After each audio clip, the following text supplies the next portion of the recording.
Welcome into Radio Row here at Super Bowl 57. I am Matt Verderame, and with me is Malcom Harris-Gowdie. Welcome in, man. How are you doing today? Fantastic, Matt. Awesome. Appreciate you having me on this Stack in the Box live stream. No doubt. Here on Stack in the Box, Arrowhead Addict, we've got it all going on. We're going to have plenty of guests for you here over the next couple hours. Malcom and I will be here for the whole thing. We're going to have Kay Adams, we're going to have Trey Wingo, TJ Hockenson, Shaun Alexander, Kenny Mayne. Kenny Mayne's up first. He's going to be joining us in about 7 minutes here, 10 o'clock local time. But Malcom, while we're sitting here waiting, let's talk about the Super Bowl a little bit. What are you most looking forward to in the game between the Chiefs and the Eagles? I'm looking forward to everything, Matt. I'm looking forward to a great showdown between both teams. The chess match between Nick Sirianni and Andy Reid, and it's going to be a fantastic game. I'm also looking forward to the halftime show with Rihanna and the national anthem with Chris Stapleton, and getting to be reporter alongside you. It's going to be amazing, and this is the moment that I've been waiting for a very long time. Can't wait to do it. It should be a lot of fun. What has been your favorite part of the experience so far here? I mean, it's only Wednesday morning. We got a long week ahead of us. But yeah. The key highlight for me so far has to be opening night on Monday night, where I got to interview Coach Andy Reid of the Chiefs. I got to talk to Jalen Hurts, A.J. Brown, Miles Sanders, Travis Kelce, and I also got to talk to Gracie Hunt as well. Yeah. So far, I would say opening night has been my favorite. Awesome, yeah. And Gracie Hunt, Travis Kelce, friends of the podcast. They've been on before. They do a terrific job. What do you expect from Travis Kelce in the Super Bowl? I mean, he obviously a great player. He's had a couple of big games in the playoffs so far. Eagles will pay some close attention. Do you think he gets loose? Or do you think the Eagles try to bottle him up? I think the Eagles are going to try to bottle him up. But you know how Travis Kelce is going to find a way to Patrick Mahomes is going to find a way to get him open. And also for me too, Matt, it's going to be key that the offensive line for the Chiefs is able to protect Mahomes, because you got to remember, with the ankle that he had against the Bengals in the AFC title game, so that, that's what the Eagles are going to be keying in on. So that's going to be key right there. No question. I mean, this is, Mahomes gets hurt in the divisional round against Jacksonville. Against Cincinnati, he was limping as the game went on, as you pointed out. Talked to him yesterday. He said the ankle's, quote, way better. Now, is that 100%? No, it's not. Is it 90%? I don't know. Maybe between 80 and 90. I mean, we'll find out we'll find out Sunday. I think that might be the biggest key in the game. If he can move around and escape some pressure, then all of a sudden it becomes a lot harder to rush him, right? Because then all of a sudden he can get outside, make a play out of the pocket. If he can't move as well, then all of a sudden the offensive line, as you point out, really has to hold up because he hasn't had that mobility. And you also got to look at from this perspective too, Matt. You got the number one scoring offense in the Chiefs versus the number one scoring defense in the Eagles. So something's got to give on Sunday, So we'll see. We'll see which team holds true and which team will hoist the Lombardi Trophy on Sunday. We'll find out. It's funny. I was looking through Twitter last night, and I forget where I saw the stat, but Mahomes against top 5 defenses in his career is 11-2. Right. So it'll be fascinating. Obviously, he saw a couple of them in the 49ers and the Buccaneers. Right. 1-1 in those Super Bowls. We'll see how the rubber match goes, so to speak. But I'm really fascinated to see in this game, there's no Tyreek Hill. Ball's going to get spread around more. Right. Kelce, of course, the focal point like we talked about. And you don't have Mecole Hardman for the Chiefs. Yep, he's out. He's on IR. Yep. He's on IR. And I'm interested to see if Isaiah Pacheco will step up. You got Clyde Edwards-Helaire, the running back for Kansas City. I mean, you got all those guys. We'll see if those guys will step up for Mahomes. Because Mahomes, to me, is not. To me, even though his ankle is, even though he's limited mobility wise, that don't necessarily mean that Patrick Mahomes can start running on and stuff like that. So you gotta figure, it's gonna be key. Oh well, I mean, heck, he was limited against the Bengals, and it didn't stop him from throwing for 326 and 2 touchdowns. And the biggest play of the game, he took off running. and was able to pick up that first down, get the penalty, and end up kicking the game-winning field goal. We're going to welcome in Kenny Mayne here in a second, who is working with Caesars, and so we'll have him come in. But look, I just think it's going to be a great game. I think it's close. I think both teams are. I think they're the two best teams in football. Yeah. So really looking forward. Yeah, it's going to be close for me as well. To me, it's going to for me. I think it's going to come down to a game-winning field goal, and I think it's going to be Harrison Bucker kicking that game winner, and Chiefs win it. He's been clutch throughout his playoff career. It has not been a problem. He's always seemingly finding ways. So it's worked out for him. As we're gonna welcome in Kenny Mayne, who's nice enough to join us here for a few minutes on Radio Row. Check. Hey, how you doing, Kenny? I'm well. What's up, Kenny? Got in here. How you doing? You good? Good. Hey, good. I did the Seattle Special Olympics event. That was fun. Yeah, awesome. Few years back, right? That was like a big dang deal. I feel like it was 20. Was it 18? I can't remember. 2018? I can't remember. Where was it held in Seattle? All over Seattle. Yeah, I did the awards show for it. I've been involved with Special Olympics for a bunch of years. One time we were judges in a skiing event, and that, it was just like time them through the make sure they're okay. Sure. And this kid falls down, and I'm a very average skier myself. Like I might need to lift up, but he falls down. But it's a real competition. You want to help him up, but you shouldn't help him up. You don't go out on the basketball court and help. You got to shoot a free throw. Exactly. And finally, he just wasn't going to get up. Mm-hmm. So I think he DQ'd. Like I pick him up. He's as bigger than me, and we're kind of facing downhill. Right. He might have gone through the lobby. He was going so fast. If he had only gone like that, he was winning the thing. But no, I've long been involved in that, and it's obviously a great program. It is. It's a terrific cause, and I wanted to ask you off the top. You're working with Caesars. Why the partnership, and what are you looking at this week in terms of the betting angles of the game? Well, they'd like me to mention quick picks. What they do on those sometimes, like how people will make up a bet. They'll say, all right, Sonics. Oh wait, there's no Sonics anymore. Sonics are going to win. Gus Williams is going to be over 20, and Jack Sikkim is going to have 10 rebounds. You make a parlay, right? Right. Caesars has been doing like, hey, we'll nominate some. If you like them, play them. If you don't like them, don't. But the origin of it was I played football at UNLV a long time ago. That's where I'm wearing this brace that we might talk about too, from football. And the first place I ever went, like on my recruiting thing, was Caesars Palace. And then coincidentally, I leave ESPN. Caesars, one of the companies that called, hey, do you want to have a talk about maybe doing something? Right. So essentially, I do a lot of the same stuff I've always been doing. I'm just doing it for a different outlet, a little shorter, used differently, promoting a product, but I do less of, hey, here's the quick pick thing, than do like little feature stories that sort of complement the whole overall look of Caesars and the message they're putting out. Right. So you mentioned, Kenny, about your connection with Special Olympics. Can you elaborate more on your connection with Special Olympics and the importance of that? Well, way back when at ESPN, they had a relationship, and they still do. And I'd be invited. Like I said, I did some judging. I showed up at events. Sometimes just showed up to show up, cheer the kids on. And several times I hosted kind of like the awards, the big year-end thing, right? The celebration of Special Olympics there. Did some out in Seattle as well. Did the big games out in Seattle. So, the affiliation's easy. I was asked, hey, do you want to do it? And I said, yes. And then once you're asked once, you get asked twice. And then pretty soon it's like, I want to, what's the next thing? What are we doing?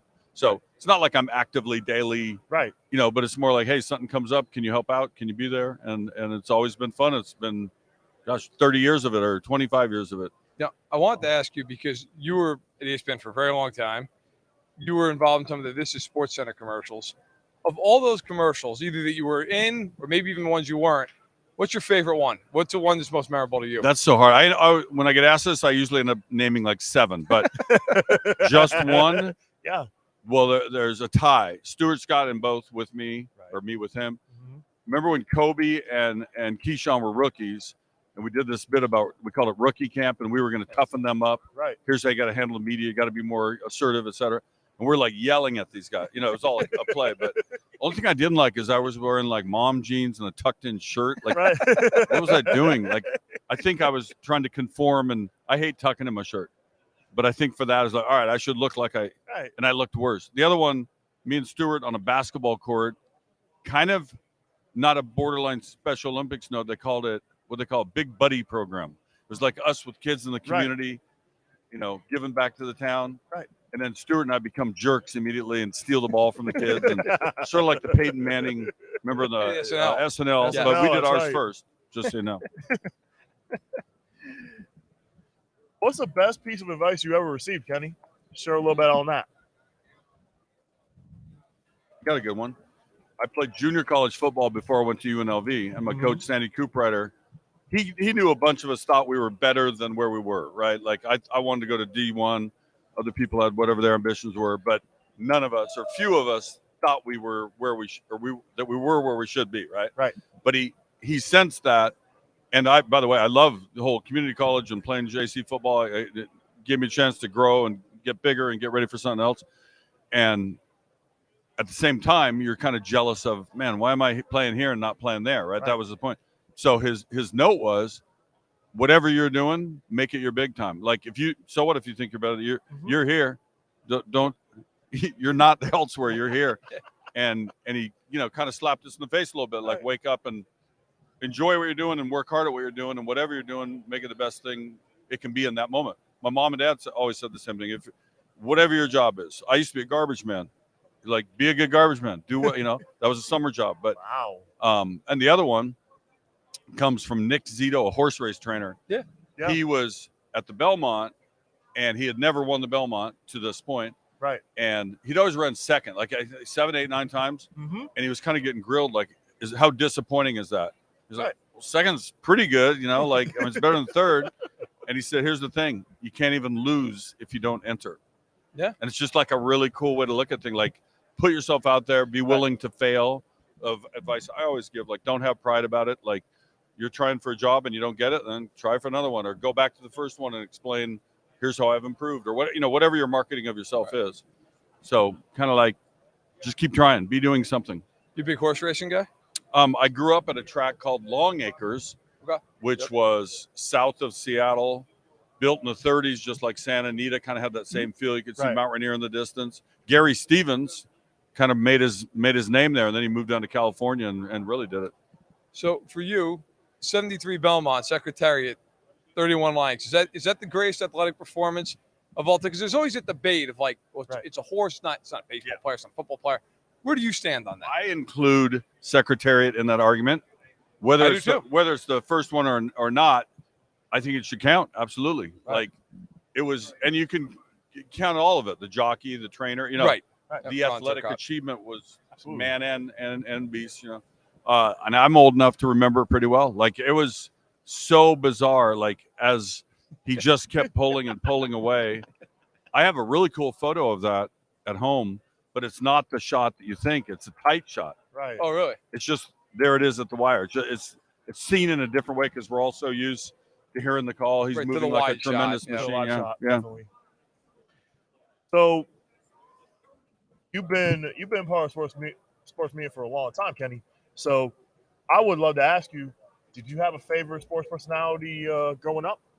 Well, there were probably a bunch, but the thing is, and it was probably more local, like the local guy that called the Seattle Sonics, Bob Blackburn. Like people that you related to because they're right there. Right. But growing up, and then even in college, I didn't want to do sports. I wanted to do news. I wanted to be end up being like Ken Burns or something, like do serious stuff, documentaries. Right. I got on at a TV station in Seattle out of college. Took a while to get on the air. I was like a gopher for a while and moved up as a producer and so forth. And they just shifted me to sports. Like, hey, we're adding a weekend show. You're doing sports. And it wasn't like volunteering for it. Right. But once I started doing it, got to create it and got to own it, then ESPN became my goal. Awesome.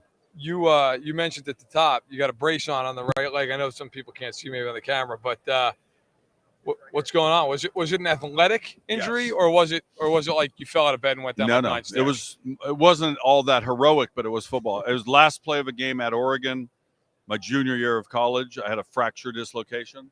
Guy stuck his helmet on my ankle to end the game, which is always a good thing. Have your leg underground at the end. And I came back and played the next year. I was second string, but I was healthy enough. I recovered enough. Right. But year by year, decade by decade, it's just the way it is, right? Old stuff starts getting worse. So I found this guy in Gig Harbor, Washington, and he makes this device. I should hold it up for your camera. Can your camera see this? There it is. There it is. So this device takes all the pressure off the joint. Yeah. Huh. And once I got mine, after I cried for 3 hours, I couldn't believe my life changed like that. Wow. I ran on the first day. not like 10-mile run, but I ran on the course. treadmill. And so Gretchen and I said, let's make something good out of this. And we started a foundation. It's called Run Freely, RUNFREELY, runfreely.org. And people can donate there if they want to, and we get the next veteran going pain-free. Wow, that's fantastic. Yeah. That's fantastic, Kenny. I'm going to get you out here on this last question. What's your favorite Super Bowl you have covered? When the Seahawks beat Denver, worst one the next year when they lost. And I wasn't covering either of those, actually. Right. I just went there as a fan. Right. I had done other work, but I just went there to cheer my team on. Nice. Seattle should have not given it to Marshawn. They should have faked it to Marshawn and rolled left. Now you run it in, you throw it in, you throw it away. Now it's third down if you don't. But no, they ran that play over there, and Malcolm Butler still has the ball. Yeah. I remember that very, very well. And the answer to your other question, I think it's a complete toss-up game. But if I had to bet a penny, it would be Philadelphia. Okay. But all you others can bet responsibly at Caesars. That's right. That's right. Make your own choices. That's right. Well, Kenny, thank you so much for Thanks. joining us today. Thank really you. appreciate your time. Appreciate your time, Kenny. Thank you. Enjoy the Thanks league. for having me. And listen, if you'd like to go and bet at Caesars, we have a promo for it. Code name is ARROWFULL. Why it's not Arrowhead? I don't know, but it's ARROWFULL, FULL. Get your first bet on Caesars up to $1,250. And I'm going to read the disclaimer. We're going to have some fun with this. New customers only, 21 and up, and present in Arizona, Colorado, Illinois, Indiana, Iowa, Kansas, Louisiana, Michigan, New Jersey, New York, Pennsylvania, Tennessee, Virginia, Wyoming, and West Virginia. $10 or more wager required, and bet amount of qualifying wager returned only if wagered is settled as a loss. Maximum bet $1,250, as I mentioned, and must be used within 14 days of the receipt. Gambling problem? Call or text 1-800-GAMBLER in Illinois, Indiana, Maryland, Michigan, New Jersey, Ohio, Pennsylvania, West Virginia, Wyoming. 1-800-522-4700 in Colorado or Kansas. 877-8-HOPE-NY or text HOPE-NY to New York. 1-800-NEXT-STEP in Arizona. 888-789-7777 in Connecticut. 1-800-BETS-OFF in Iowa. 1-877-770-STOP in Louisiana. Call or text TN REDLINE or 1-800-889-9789 in Tennessee, or 1-888-532-3500 in Virginia. Caesars, and put in the code ARROWFULL. It's huge for us. It's really helpful. And for you, it's a fun way to throw a little bit of money on the game and bet on either the Chiefs or the Eagles, depending on which way you want to go. Yeah, Matt. You got all that in there. That's a chock-full. That's a mouthful to read in there. Yes, it is. Yes, it is. But I've done it now for months, so I'm well versed in it. What was your favorite part there talking to Kenny? My favorite part talking to Kenny was a Special Olympics, tie-in. That really that was my favorite part, honestly. How he just tied into Special Olympics, and and how he was able to go to the 2018 USA Games in Seattle. That's what I loved. That's what I loved the most. We got a few minutes here. We're gonna have Kay Adams on about 20 minutes. But Malcolm, we got a minute. Like, what does Special Olympics mean to you? I mean, obviously it's a big part of your life. It's important to you. How long ago did you get involved in it, and why is it so important to you? So, Matt, I got involved in Special Olympics back in 2006. Believe it or not, I got involved when I was in high school. I went to Fort Pierce Central High School in Florida. I ran the law enforcement horseman for 3 years in a row. My picture was in the paper 3 years in a row. And I love Special Olympics so much because, they've been able to give me opportunities that no one else, with intellectual disabilities could even be able to do. First time ever being a part of Special Olympics media row for the Super Bowl. First one ever going to a Super Bowl as a reporter. This it's unprecedented. Making history for the first time, and it's not gonna be the last. And I'm just grateful that Special Olympics has been able to give me these opportunities. What does it mean to you to make that kind of history? I mean, obviously for you, and not just for you, but really, like you said, anybody who's dealing with an intellectual disability. I mean, this is as big as it gets in sports. There's no bigger event than this. So, like, what does it mean to you to have this opportunity and to break that ground? I mean, to me, Matt, breaking this ground is just so amazing. And I want to show everybody out there that if I can do something like this, everybody else can do it as well. That's what I'm trying to show everybody, and and that's what it's all about. Well, you're definitely doing that. You're doing a hell of a job. You know, when you look at this week and everything going on here, whether it be Radio Row or media night, as we talked about, opening night on Monday. Yeah. What maybe has surprised you, if anything, about the week so far? I mean, I've gotten so many surprises so far, but I would have to say yesterday, the surprise from Anquan Bowen just really was the biggest one. Talking to him on Zoom and sharing with me that I get to go to the Super Bowl as a reporter, and then George Kittle yesterday to start out. That was a surprise as well too. As everybody knows, I'm a Niners fan. Even though that they didn't get in this year, but they'll be back next year. They have all the weapons, all the pieces. We're just gonna have to see what happens quarterback wise. We'll see if Trey Lance can be healthy, and maybe Brock Purdy will be healthy enough, to play next season. But we'll see. Being a Niners guy, who should they go with? In your opinion, if you had the call, it's your decision: Trey Lance or Brock Purdy? It'd be Brock Purdy, because the way he's playing, the way he was playing all season long, the way he was able to lead the Niners offense, he wasn't turning the ball over as much.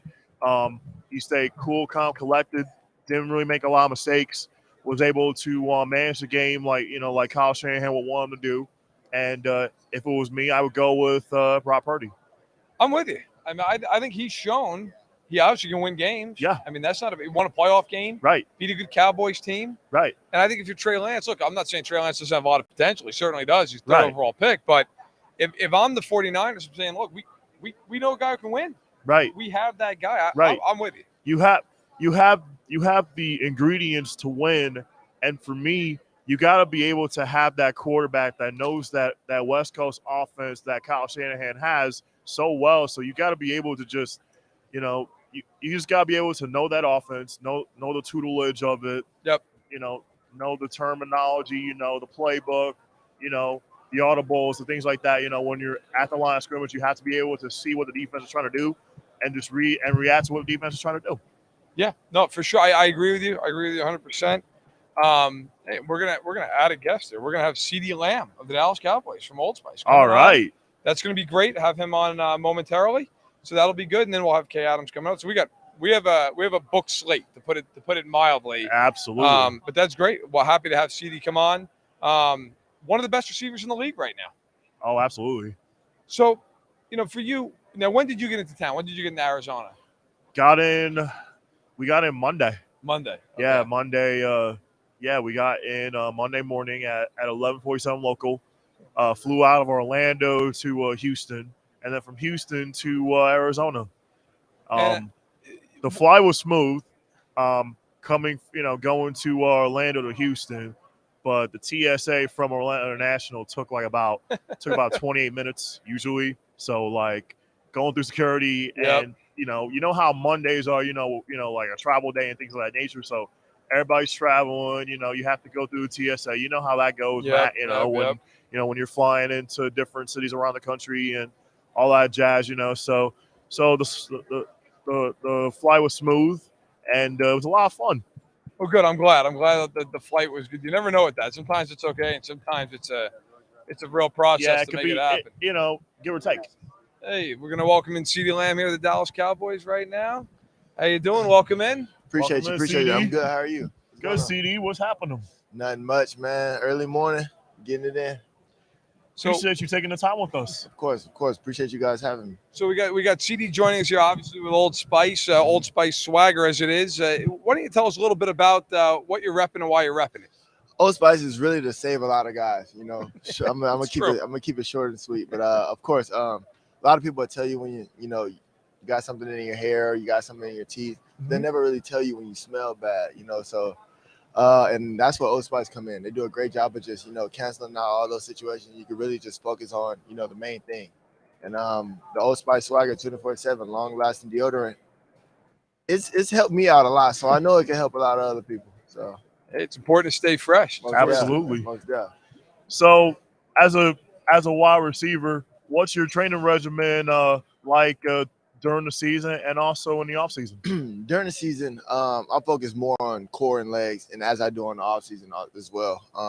Granted that all we do is run, so that comes from the core and it comes from the glutes and the legs, and I focus on that all off season. And then I kind of get more in the field and speed conditioning, more so right before training camp. So it's a little bit of strength and conditioning, of course, but just more so taking care of my body and having a ritual for myself so I can just keep a routine. 2 years ago, you break out, you have a great year, we'll go over 1,000 yards, make the Pro Bowl. This past year, over 100 receptions, most catches ever had, most yardage, most touchdowns. Did you feel some pressure to step up with Amari getting traded over to Cleveland, knowing that, and maybe it was before like a 1A, 1B. Now it's, look, I'm the guy. Right. I've got to make sure that I'm getting open. And, of course, you missed Dak for a month and a half there. Mm-hmm. Was that part of the reason you felt like maybe your game got elevated? Most definitely. Not having Dak my first 5 games kind of mandatorily made me grow. And by that, I feel like expand as a receiver, expand my knowledge as far as being a teammate and able to explain it to my guys, the guys that's younger than me, or that just getting in. Because mind you, I'm in my 3rd year, but I'm the youngest in my room. Yeah. So as far as experience, I'm one of the oldest. So as far as, relating the messages to the guys and understanding my positioning, I wouldn't say as much pressure because I felt like I was ready for this moment, but it was more so an opportunity. That's what I looked at it as. So I'm going to ask you, how'd you get a nickname CD? Where did it come from? My Pee Wee coach, off the rip, I told him my name was Sedarian, right? So we were in stretch lines. He was like, bro, we got to come up with a nickname because, at practice, I'm not going to just Sedarian, you know what I'm saying? So, and I was all for it at a young age. It's a lot of nicknames. A lot of guys have nicknames on the team. So we're one day in a stretch line, I was the stretch circle, and the coach came up to me. He's like, CD. I looked around like, who is that? And he's like, yeah, that's you. That's going to be your nickname. And ever since then, it stuck with me. That's awesome. That's crazy. Awesome, CD. You guys had a great year this year, right? I mean, you come on strong at the end. You have a big win against Philly late in the season, 40 points in the game. I'm curious, that game against Philadelphia, I know they were missing some parts. I mean, Hurts doesn't play on the offensive side. Defensively, they didn't have Gardner Johnson. But what was it about that game you guys felt you were able to shred a pretty good Eagles defense? Because, bro, understanding the parts that we have on offense. Granted, the first time they beat us, we didn't have that. Yeah, of course. So, right. Of course. We could put a situation, a scenario in either one of these games that it went 1-1, and understanding that we would have had the rematch in the NFC Championship. Granted, everybody wanted that, but of course, unfortunately, San Fran beat us. But man, it was a great game. It felt like David and Goliath, big on big, and honestly, because they're the number 1 pass offense going into the game, and we're the number 1 pass offense, if I'm not mistaken. Well, they're the number 1 defense versus the pass offense. Right. You know what I'm saying? Pass defense, should I say. Right. And then, boom. So it was going to be a great game. It was highly anticipated, and understanding the situation that we have a lot of guys that we need this game, a lot of things riding on this. So, again, just everything building up into the game made the game bigger than what it really was. Did you have a favorite wide receiver growing up as a kid that you wanted to follow your game after and emulate? Most def. I liked Reggie Wayne a lot. Who else? There's a lot of guys. I liked Pierre Garçon when he was in Washington or Indiana, actually. I was a big fan of the Colts, now that I think about it. When they had Joseph Badal, Marvin Harrison, all those guys, Peyton Manning, Dallas Clark. Yeah, it was crazy. And Andre Johnson. The list could go on and on, but Andre Johnson and Reggie Wayne were the main 2 for sure. I'm curious. This game, obviously, you got Kansas City and Philadelphia. I know you didn't play Kansas City this year. You played Philly, of course, a couple times. How do you break down the game? I mean, from your perspective, player perspective, how do you break it down, and would you give one team the edge over the other? Quite honestly, I feel like the defensive line is going to be the impact of this game. Rather it's Chris Jones and his crew, or Fletcher Cox and his crew. And Hassan Reddick, he's been playing great. Love those guys. I mean, granted that, we're division rivals, but I give credit when it's due. I'm a realist. Right. They have 4 guys up there. They you know what I'm saying? Like, the pass rush is crazy. And the number 1 thing in this league is a passing league. So if you cannot pass the ball, you're not going to win, unfortunately. But Man, I don't know. This should be a good one. I like both guys, but I got more friends on the Eagles, but I feel like me as a Dallas Cowboys is prohibited me for going to the, you know what I'm saying? So I got to go with KC. Okay. Okay. Is there a teammate in the locker room you would say is the funniest? As far as we got a lot of comedians in that locker room. Tyler Smith is actually pretty funny. You just got to talk to him. He got jokes all day. Zeke. We got a lot of guys. What about Tony Pollard? TP, he funny, but he don't look to be the comedian. Right. Tyler and Zeke are your two, and then there's me. I'm not even going. It's me. I'm I'm the third one. What do you hope? Look, I know it's not your decision to make personnel calls and whatnot. I understand that. What are you hoping for out of the Cowboys this offseason? Is there anything you're like, I'd really love to see us do X? Honestly, we just actually take a step. I don't care what it is, who we get. I just want us to take a step and not really be the same team that we were last year, regarding of however it goes. Obviously we're moving some parts around. We're getting more like as far as in the coaching staff. We're moving a lot of pieces around. Of course, obviously we saw that Kellen left. I just hope that we make a step this offseason, and then going into fall camp, we just build off everything that we've done last year. How do you feel about Kellen Moore going to the Chargers and then them elevating Brian Schottenheimer, who was already in the building? Right. So you know Schotty, yeah, but how do you feel about that movement? Were you expecting it? Was it surprising to you? Very surprising to me. I wasn't quite honestly, bro. When I leave the building and kind of really relax, I feel like that's where all the surprises come from. So as far as being in the building, I have to be more present. And with that being said, this offseason, I plan on going back to the, Dallas and kind of seeing what we're planning on doing and understanding, like, I'm willing to do whatever we have to do to get to the Super Bowl. As you can see, like the past 2 years, the two teams that won the Super Bowl are guys that made big moves in the offseason. And it's very crucial. So I take the offseason just as serious as I do in season. So for sure. If you were not wide receiver, what other position would you play? Running back. No question. No question. And if it's not running back, I'm playing safety. And that simple, in that order. You got 1,000 yards in you as a running back? Most def. You'll be surprised. Okay. You'll be surprised. Is it a little Debo roll for you? Yeah. Typically. Okay. Typically. Okay. Is it easy getting 1,000 yards rushing or receiving? Receiving. For sure, easier receiving. I wouldn't say easy, but it's easier on the receiving end. Because rushing, you're 8 yards back, right? You're always -8, -5. True. Every time you're -5, -8. So receiving, you're 0 and you're just going forward, Your money right now, and you can include yourself. Who's the best receiver in the NFL? Devontae Adams. Devontae Adams. Point blank period. And I look at, as far as receivers, I look at guys who consistently keep a DB on their toes. Okay. And Devontae Adams, bro, there's nothing you can do with him.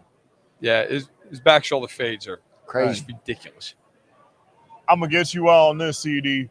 What surprised you most about your team this season, the Cowboys, and just the NFL in general? What surprised you the most this year? Honestly, just our ability and our will to win, no matter how the game went, and then the resilience that we've proved all year. A lot of things didn't go our way initially, and at the end, we still found ways to win. Regarding the situation, regarding the game, regarding how many times it was, how much time was left, we still managed. We still fought back, and we still overcame adversity. So as far as being a part of that, that was a great thing to see. Awesome. Hey, CeeDee, really appreciate your time, man. Thanks so much, CeeDee. Thank you. Best luck this offseason. CeeDee Lamb with Old Spice swagger, 24/7 body wash protection, and believe me, all men should go out and get it. It matters. So, thank you so much. We're going to take a quick picture here with CeeDee as we are on the Stacking the Box and the Arrowhead Addict podcast channels. Thanks so much for being here with us today. We have a full crew. There goes CeeDee Lamb, one of the best receivers in the NFL, of course, with the Dallas Cowboys. 3 years in and already 2 Pro Bowls.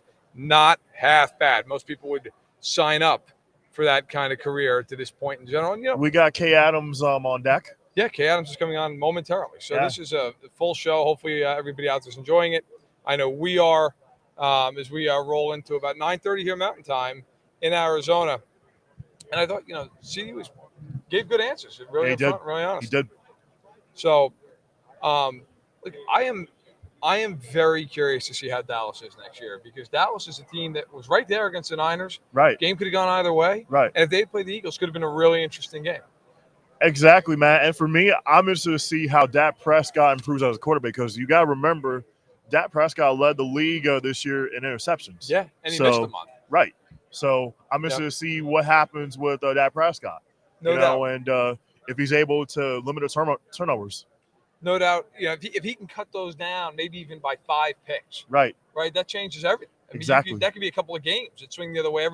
We know in the NFL how close games are, right? It's always one possession. It's always a game where if you win the turnover battle, you're probably going to win. 90% of the time, you win the game if you win the turnover battle. So and you also got to remember too, NFL is a game of inches as well too. So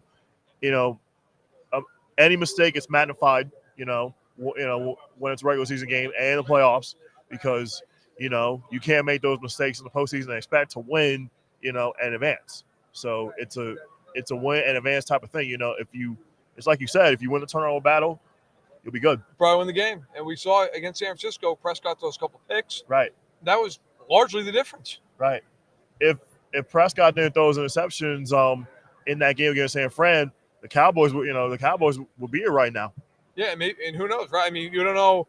The Eagles get the Niners, and all of a sudden Purdy goes out early. Exactly. Well, if they play the Cowboys, right. Who knows, right? And those teams know each other so well. Divisional games are always weird. Such a familiarity. See, that's what I love about the NFL. You just never know. Any given Sunday, just because you're the best team, that don't necessarily mean you're going to win it all. Yeah, that's not always the case. And every given Sunday, a team's going to give you your best shot. Yeah, no, absolutely. Couldn't agree more. Thanks for everybody in the chat, by the way, right now. Really appreciate it. If you could, hit the like button. If you haven't already, hit the subscribe button, whether or not you're watching on Stacking the Box or Arrowhead Addict. Maybe you're a real fan and you're watching on both. You have them just brought up on different tabs. Right. If you do that, kudos to you. By the way, I wanted to read it one more time here. So we're going to have Kay Adams on, and I'm just going to preemptively do this. So she's going to be working with FanDuel, and we have a promo going with them, okay? And the code is Arrowhead, and you can get a no-sweat bet on the big game up to $3,000. So if you're rolling heavy, FanDuel might be the way to go. And listen, again, the promo code is Arrowhead. And if you do that, it helps us a ton. We really appreciate it if you're thinking about making a first-time bet there. And it's new customers only, 21 up and present in Arizona, Colorado, Connecticut, Iowa, Illinois, Indiana, Louisiana, Michigan, New Jersey, New York, Ohio, Pennsylvania, Tennessee, Virginia, Wyoming, or West Virginia. And yes, I'm going to do this again. I have to legally. $10 first deposit required, up to $3,000 back in bonus bets if you lose. First online real money wager. Restrictions apply. See full terms at sportsbook.fanduel.com. If you have a gambling problem, get ready. Call or text 1-800-GAMBLER in Illinois, Indiana, Maryland, Michigan, New Jersey, Ohio, Pennsylvania, West Virginia, or Wyoming. 1-800-522-4700 in Colorado or Kansas. 877-8-HOPE-NY or text HOPE-NY in New York. 1-800-NEXT STEP in Arizona. 888-789-7777 in Connecticut. 1-800-BETS-OFF in Iowa. 1-877-770-STOP in Louisiana. Call or text TN REDLINE. Or 1-800-889-9789 in Tennessee, or 1-888-532-3500 in Virginia. FanDuel, Arrowhead. We're going to have Kay Adams joining us momentarily, and when she does, we'll talk a little bit about FanDuel. And then, of course, we'll get into the big game. We'll get into her show. Yes. So there's plenty to talk about here. But while we wait for her, what is maybe one of the quieter storylines about this week that you're looking forward to in the Super Bowl come Sunday? I'm looking forward to that X Factor. Yep. That X Factor to me is going to be, the Chiefs defense against that Philadelphia front seven on both sides of the ball, because to me it's going to be one in the trenches. And whatever offensive line can control that line of scrimmage, that to me is going to be the deciding factor of who wins this game. I agree. I think honestly, the Chiefs' defense has been overlooked in this game. Early in the year, they were not good. Yeah. They struggled a lot. They were missing some pieces. They had a lot of young kids, a lot of rookies. Right. But those rookies have really stepped up. I wrote a piece this morning about their 3 rookie corners, their rookie safety, and Brian Cook, who's played really well down the stretch. George Karlaftis has been their rookie edge rusher. He's been excellent the second half of the year. He only had a half sack over the first 10 games of the year. Last 7 games of the regular season, 5.5 sacks, had a sack against the Bengals as well. So absolutely, he's really stepped up. So for me, it's going to be whoever whoever wins the first half, to me, the first 5 minutes of the game is going to be crucial. Whoever gets off to a great start, that to me is the team that's going to win. But if you're the Eagles, you don't want to fall behind against the Kansas City team, and you know how Kansas City is. When it comes to Patrick Mahomes and the way he's able to be a magician out there, like doing all these different passes, and things of that nature, and he is so good against the blitz. That's the key as well, Matt. You also got to look into that as well too, because Patrick Mahomes is so good against the blitz. Whenever he's blitzed, he just knows how to get out of there. He could get the ball out of his hands quick. So that's gonna be key. No question. And on top of that, with Mahomes and that offense, if you get behind them, it can be an avalanche. It can be a lot of points quickly, and it goes from a 3-point game to a 17-point game. Right. I think for Philly, you're right. You've got to be able to stay in front, or at least stay even, because then you keep running the ball. Right. If you get behind by 10 points in the third quarter, then all of a sudden you have that tendency to get away from the run game, throw more. I don't think it's the way Philly wants to play this game. Right. You got to have a balanced stack. Hey, exactly, Matt. And for me, if you're the Eagles, establish a running game early and do not be one-dimensional. Right. Have that, establish that running game, control that line of scrimmage, keep that Kansas City offense off the field, especially Patrick Mahomes and especially Travis Kelce.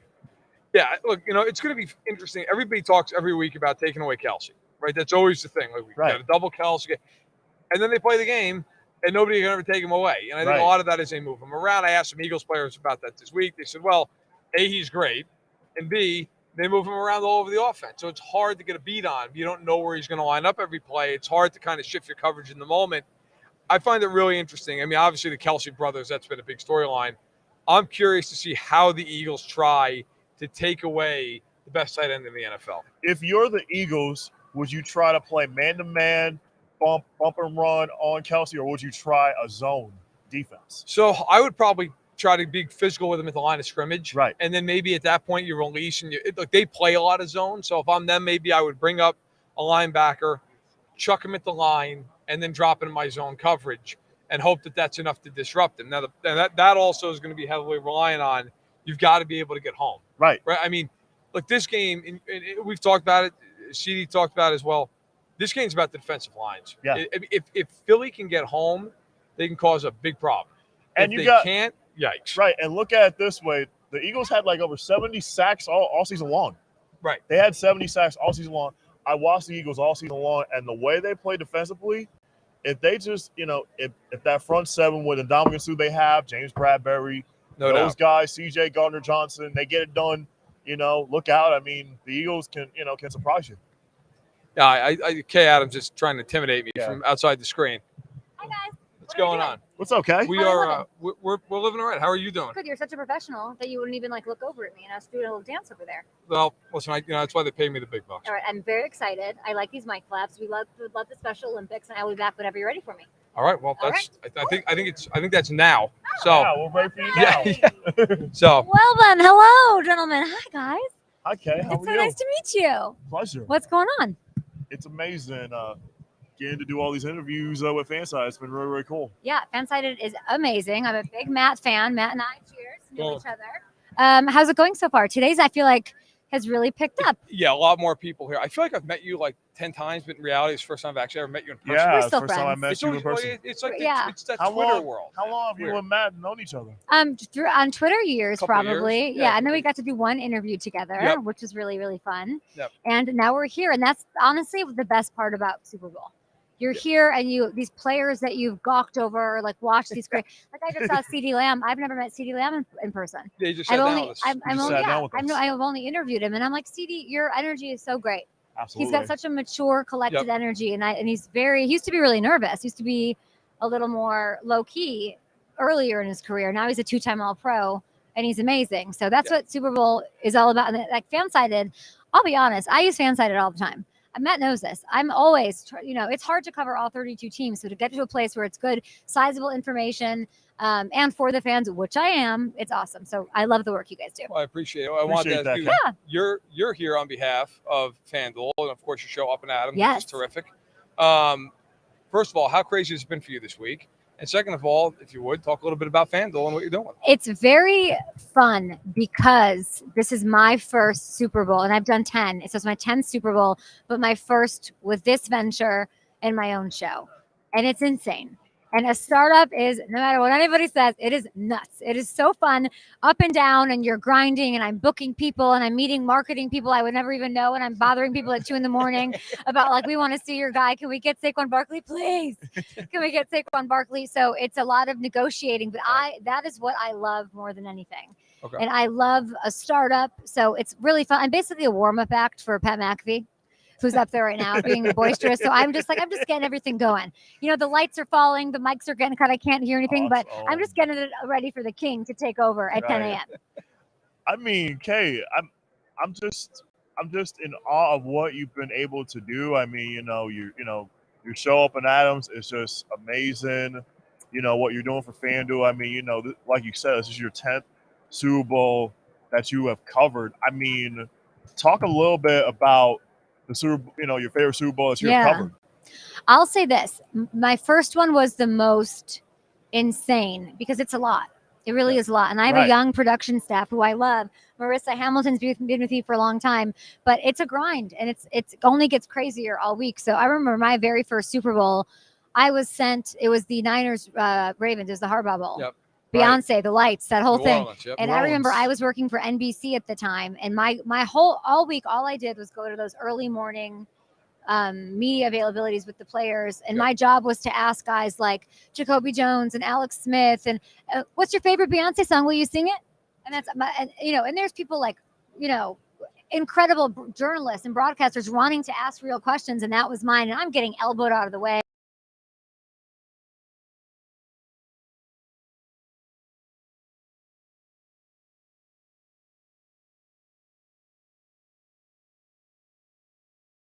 I'm getting big time. I mean, I have one of my worst. Yep. So, but that was really a special one for me because it was my first. My favorite was 2015 here in Phoenix. Okay. Seattle. New England. It was very special. I lived in New England at the time. I was doing a show with Tom Curran. I was on the field after the game. I was doing snow angels or confetti angels. That was the most special because that game flipped in a second. Yeah. I'm curious for you. You were at Good Morning Football for so long, right? And that became, I don't want to say where it became a household name, but nationally, I think that's where people certainly were like, oh, okay, cool. That show is and was very special. And of course, you now with FanDuel, was it hard for you to make that decision to say, you know what, this is a great thing. Like this is a big, but it wasn't hard for you. No. You were just kind of ready to do something different. I'm not afraid to take a risk. Okay. And I didn't even, FanDuel opportunity was like slightly talked about at that point, but not really. Right. But I knew a year before my contract ended. It ended last May I knew a year before that I wasn't coming back. Okay. They knew a year before, not the show, but like the people negotiating. Right. I wasn't supposed to even stay for that last year, but we did an extra year. Right. But I just felt, you know what I really feel like? I feel like I did such good work there, and I really built something there. And I won the Emmy out the door. And if that's not a mic drop moment, then what is, right? I was my last show, and then we finally cashed in on that Emmy. And that show was a grind. It is a 3-hour a day, incredible, irreplaceable experience. But no, it was not even a question whether or not I was done. Awesome, Kay. So I would love to ask you, is there a favorite athlete or coach that you have interviewed or covered that you could share? A favorite guest or interview? Oh my gosh. You know who I met today? I'll tell you guys about that stole my heart. Buda Baker. Really? I had never met him. Obviously, I've seen him. He's a 2-time All-Pro, 5-time Pro Bowler. For the Arizona Cardinals. Yes, and he's incredible. And I can't believe he's been in the league so long. And in my head, he's still like a young player. Veteran. I mean, if we're talking about who I would want to launch a podcast with or have as a regular guest, Buda Baker he's at the top of my list. The way he can break down the game, the way he can explain it, and his overall just disposition. I really liked interviewing Buda Baker this week. But I like interviewing the guys who don't get the love. Yeah, the kind it's of like under why the I fell in radar love with the Bengals, because I was like, why is no one picking the Bengals? I was going to ask you about this. Yeah. Because you've kind of become like, talk to me, Matt. Talk to me. Yeah. This is what I do. It's my job. So you're from Chicago. Yeah. Okay. So nothing to love there about sports. Go it's on. a sad thing. Sad thing. It's a sad day. These things happen. Yeah. Look, you had Jordan at one point. Now we had Jordan. You don't. Yeah. Listen, I'm a Knicks fan. I have no sympathy for you ever. I hear you. I hear you. All talk about nothing to root for. Right, 20 right. years of nothing but pain and regret. That being said, And 2 Super Bowl wins since. What are you talking about? You guys got something going on. All right. Knicks, All right. regardless. So you now are like a quasi Bengals fan, like you adopted them. Oh no, I'm full. I'm You're fully. full in.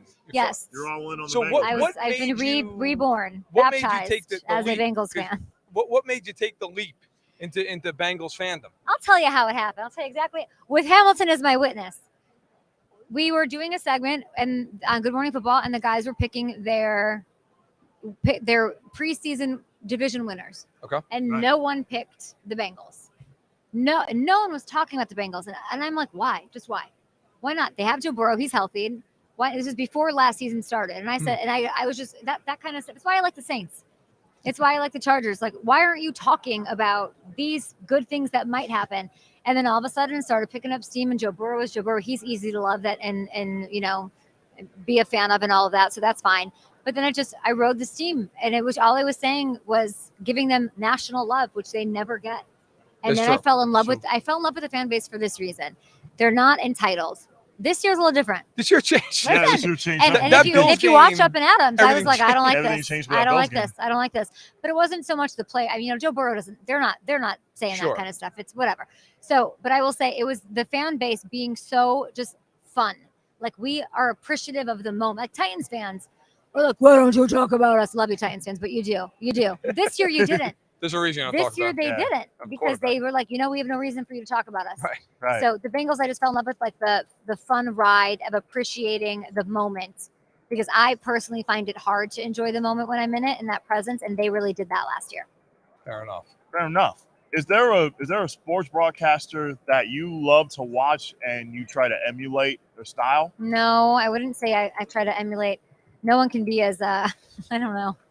I don't have a style. I don't think. Somebody asked me like what my goals were. I've never had a goal. I can't have my own show or anything. Who do I love to watch? I love to watch Nate Burleson. Nate's a man. I Nice. just, Very good. I like to watch, people who can be hype and can be whatever, but he's just a smooth deliverer. And there's nothing you can give Nate that he can't handle. And he was such a joy to work with. And I'd say Nate I really enjoy. But I'm obsessed with, Carmen Vitale, who covers the Fox beat. I love her. I love everything she writes. Absolutely. I'm obsessed with her. I think Laura Rutledge is so great. I love her and enjoy. And she's very pedigreed. I'm more, let's go. But she's really somebody that inspires me. Really, every woman in this industry She's done a inspires me. tremendous job I with know, NFL she's the Live best. and What a great show. Yeah, SEC Yeah. Nation. What a It great is. show NFL Yeah. Live is. Makes people Yes. smarter. Yes. Listen, Kay, we know you are a busy woman. You have to go. Yes. You've got a lot of things you got to get Yes. done this week. I'm sure I'll see you around. Maybe I'll try to intimidate you when you're over there doing Up and Come Adams. over. Listen, and I Yeah, heard a I'll come over rumor. too. Please do. Yeah. I heard a rumor that those Good Morning Football boys might be swinging through here. So we got to do a Okay. reunion Okay. of All sorts. right. If you guys see something, say something. Will do. Absolutely. All right. Will do, Will do. okay. Well, Thanks, thanks guys. so much, Kay Thanks, Adams, Kay. FanDuel, Bye. Up and Adams. Make sure you watch and follow on Twitter. All the rest of it. So thanks a lot, Kay. Really appreciate it. Thank you. Want to get a picture? Sure. Let's do it. Let's do You it. hop You guys right on in. a live stream? What's We are happening? live stream. Yeah, live stream. Great. Oh, right here. Thanks, you guys. All Have a right. good day. Come Thanks, to Kay. see me, okay? I will. All right. We'll I'll do. bother you. It's Take nice care. to meet you in person. Yeah, you too. Okay. All right. That was Kay Adams of FanDuel. And again, of course, I have the promo code running Arrowhead. I won't go through the whole thing again because if I have to do the legalese one more time, You have to do I'm going to be at an open bar by noon. But great to have Kay. Pick one. And pick one. Awesome. Wow. Awesomeness, son. Awesome. Look at that. Up and Adams. Great hat. Going Bengals. Thanks so Thanks, much. Kay. Take it easy, everybody. Thank you, guys. Hey, have a good Take it one. easy, guys. You're welcome. That's a sweet hat. And I'll tell you what, it gets colder than you think in Phoenix. Yeah. Okay? Everybody's like, well, who the hell is going to wear a beanie cap? Let me tell you something. It's a desert. Okay? At night, it drops down to 40 degrees. Yeah. You're going to need that hat. Yeah, So, you are. Happy to rock it anytime, anywhere. Kay Me is one of too. the best in the business. And I'm not saying actually she's on here. And as she mentioned, I've known her a little bit through Twitter over the years. I feel like I'd met her like 5 times in person. And then she sat down and I realized, like, I've never met you.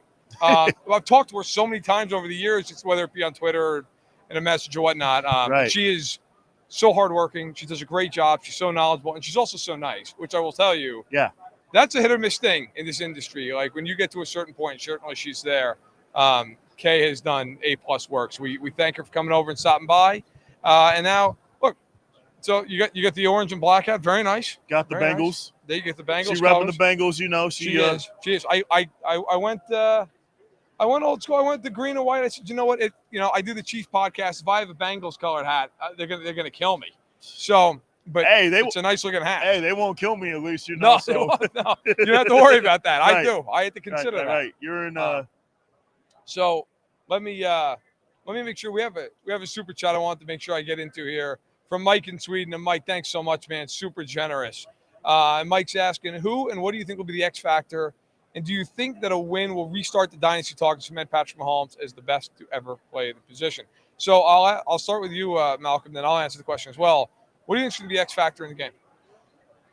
X factor to me in the game is going to be Patrick Mahomes. Obviously, that's going to be the X factor for me. You know, I want to see, how the ankle injury is of his. Sure. And if he can, if he can cement himself, with this legacy of his, then he'll get the respect that he deserves, that he should rightfully get, and then we can end this whole chit chatter about giving Patrick Mahomes the respect that he's due. Yeah, no, I think the X factor is going to be in this game, and it's well said. I think it's really going to be the Chiefs defensively, those rookie corners in the game. I wrote a lot about them. There's a piece up on Fanside. I tweeted out as well. If you could check it out, a lot of work went into it. I talked to Patrick Mahomes for it, Andy Reid, Steve Spagnuolo, all the corners themselves. I talked to Brian. Dude, I didn't talk to Brian Cook. Wasn't made available. I talked to Juan Thornhill about Brian Cook. Got a lot of real good insight there. I talked to Brett Veach about it as well. But I think those guys and how they deal with A.J. Brown, how they deal with Devonta Smith, obviously they're going to have some safety help as well. They're so critical in this game. And to answer your question, Mike, about Mahomes, does it start the dynasty talk again? I think it does to some extent. I mean, look, they'll be in 3 Super Bowls in 4 years. If they win, they'll have won 2 of them. Mahomes, I don't think anybody's going to walk out of this game saying he's the best ever because Brady is beyond reproach for a while. Right. Montana, who, by the way, Joe Montana, stick around. But it's something to note with Mahomes. If he wins a second Super Bowl, you enter a whole different pantheon. Like, not many guys have won multiple Super Bowls, and certainly not many have gone to 3 and won 2 Super Bowls. So right. I think, let's put it this way. I think a win cements him top 10, and you could argue top 5. I think that's a fair argument to be had. Right, Patrick. And to answer, and to add on what Matt's saying, for me, Patrick Mahomes winning this, you could actually put him in the top 10, as quarterbacks. Also, you could put him in there as as top 5. I would say right there. I would say for me, if he wins this one, I would say he's like right there, top 5 for me.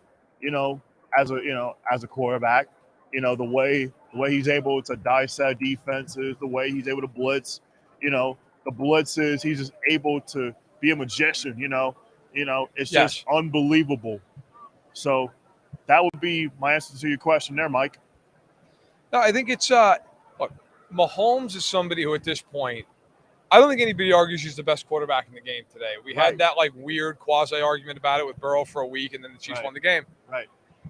But if he wins his game, I honestly, it's a weird thing to say about a guy who's 27 years old. I think it'd be like the rest of his career is almost about his legacy at that point. Like, if you win 2 Super Bowls, like, you're cemented. You're that guy. Absolutely. Then it just becomes like, how far can you go? Right. How many Super Bowls can you win? How many Pro Bowls can you get to? So on and so forth. And you also gotta look at it this way too, Matt. The Chiefs, they're gonna get better every single year. And that division, a lot of young talent. Yeah, quite a young talent. And they also are going to upgrade in the draft. You also got to think about that as well. Yes. So once they upgrade in the draft, and the AFC is going to be loaded. No question. You got Joe Burrow every single year. You got Josh Allen. Lamar Jackson. Lamar Jackson. I mean, the AFC from top to bottom is stacked. That's why the AFC is such a tough conference to win. And not only that, to get to a Super Bowl in AFC is really tougher than it is the NFC. The NFC is so easy. You don't really have that. You don't really have that dominant team in the NFC where you say, okay, you're going to run through. The only team I would say you would have to run through in that conference in the NFC would be San Francisco Yeah. Philadelphia, Yep. obviously, you know, but those are the only two cities to me is where you're going to have to really run through when it comes to the postseason. And all the other teams in NFC, you know, it's not really, you know, they're not really, there's not as much depth. right. There's Yeah. not a lot Yeah. of depth. There's not a lot of, you know, a lot of talk either. So, no, I agree that most of the great young quarterbacks in the AFC. right. Right. So, and to your point about the picks, look, I just looked it up. I was Googling it as you said it. The Chiefs are projected to have 12 draft picks coming up this year. Right. So you have one in each of the first 3 rounds, 2 in the 4th, 1 in the 5th, 3 in the 6th, 3 in the 7th. I mean, that is a lot of ammo. And I think sometimes, you know, I'll be the first one to say, I look at it and go, yeah, well, 3 in the 7th. They got Isaiah Pacheco and Jalen Watson in the 7th round. Right. Right. So, I mean, you know, they got Trey Smith in the 6th round. Exactly. So these are picks that you're looking at, they're later round picks, but they can be really valuable. Plus, it can be used to trade up. Exactly. Right. So if you want to move up 10 spots, Right. 20 spots, whatever it may be, you can package some of those picks. And the Chiefs are going to have a lot of cap space because they didn't sign Tyreek Hill and they traded him. Right. So it gives them a lot of flexibility. So for me, if I'm the Chiefs, I would get a top grade wide receiver either through a draft or you try to get a veteran wide receiver to help the young guys. I agree. So that, you know, so they can continue to develop. I think, you know, for them, they might bring back Juju, you know, Yeah. maybe bring him back on a couple-year deal. And then, Right. but then to your point, you know, we had I interviewed Jalen Hyatt earlier today of Tennessee, Yeah. potential, you know, late first-round pick.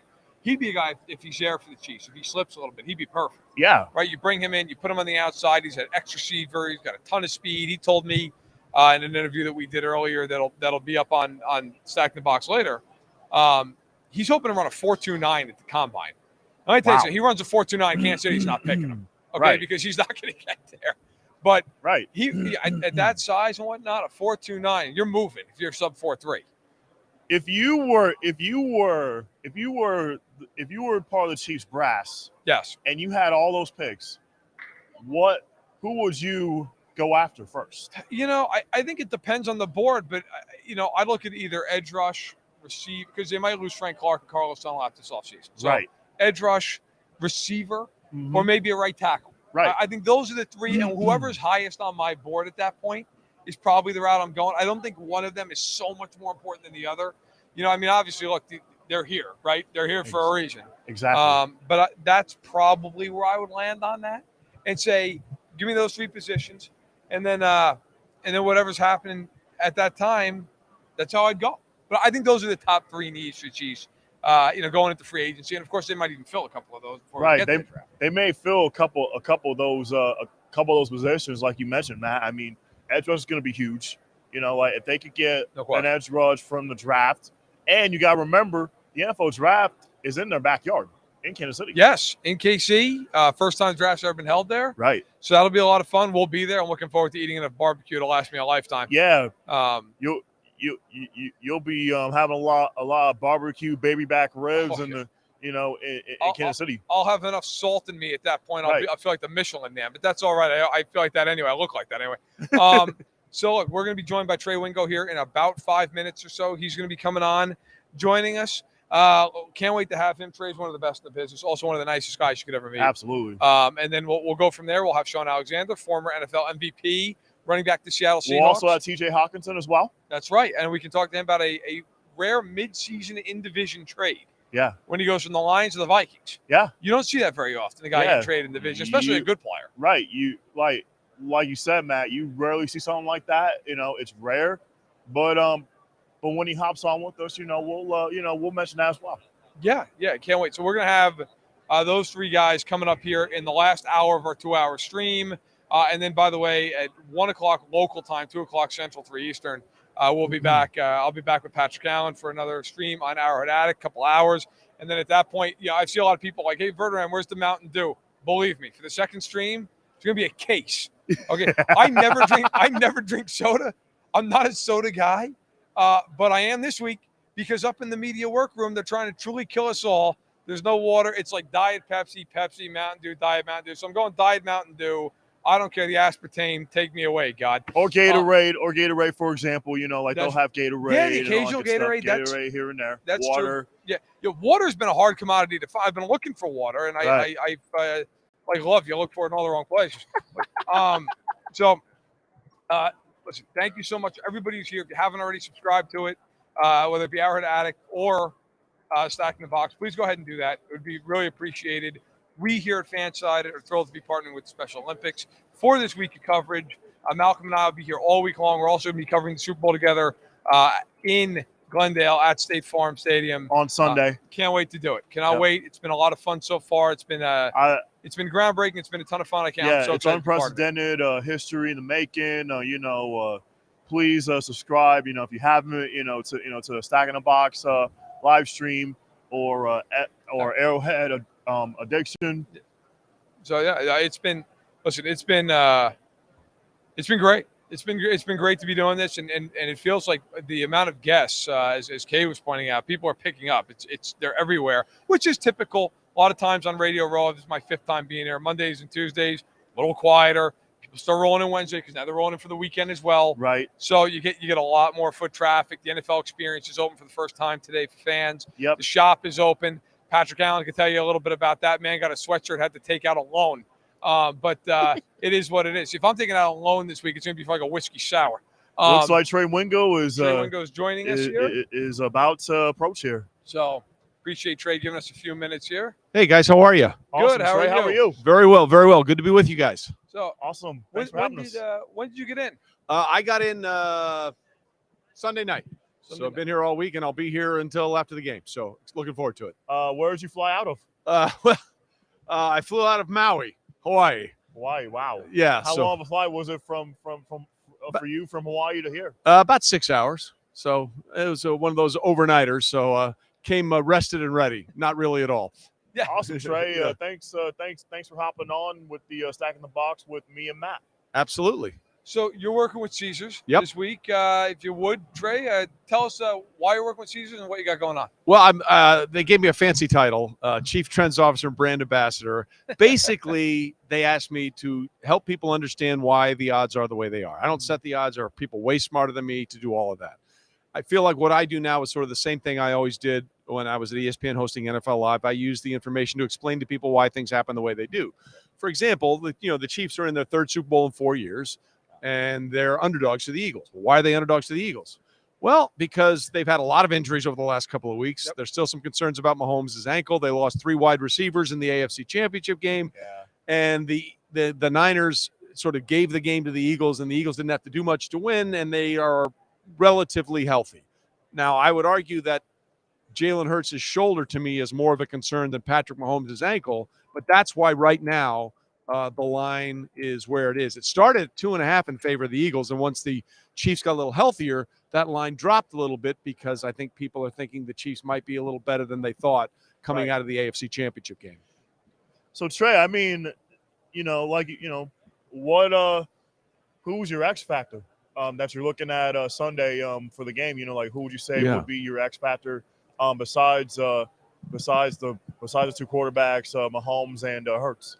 To me, I'm glad you asked that question because it's a guy that I think has to play as good of a game as he's played all year, and he has done that, and that's Chris Jones. Yep.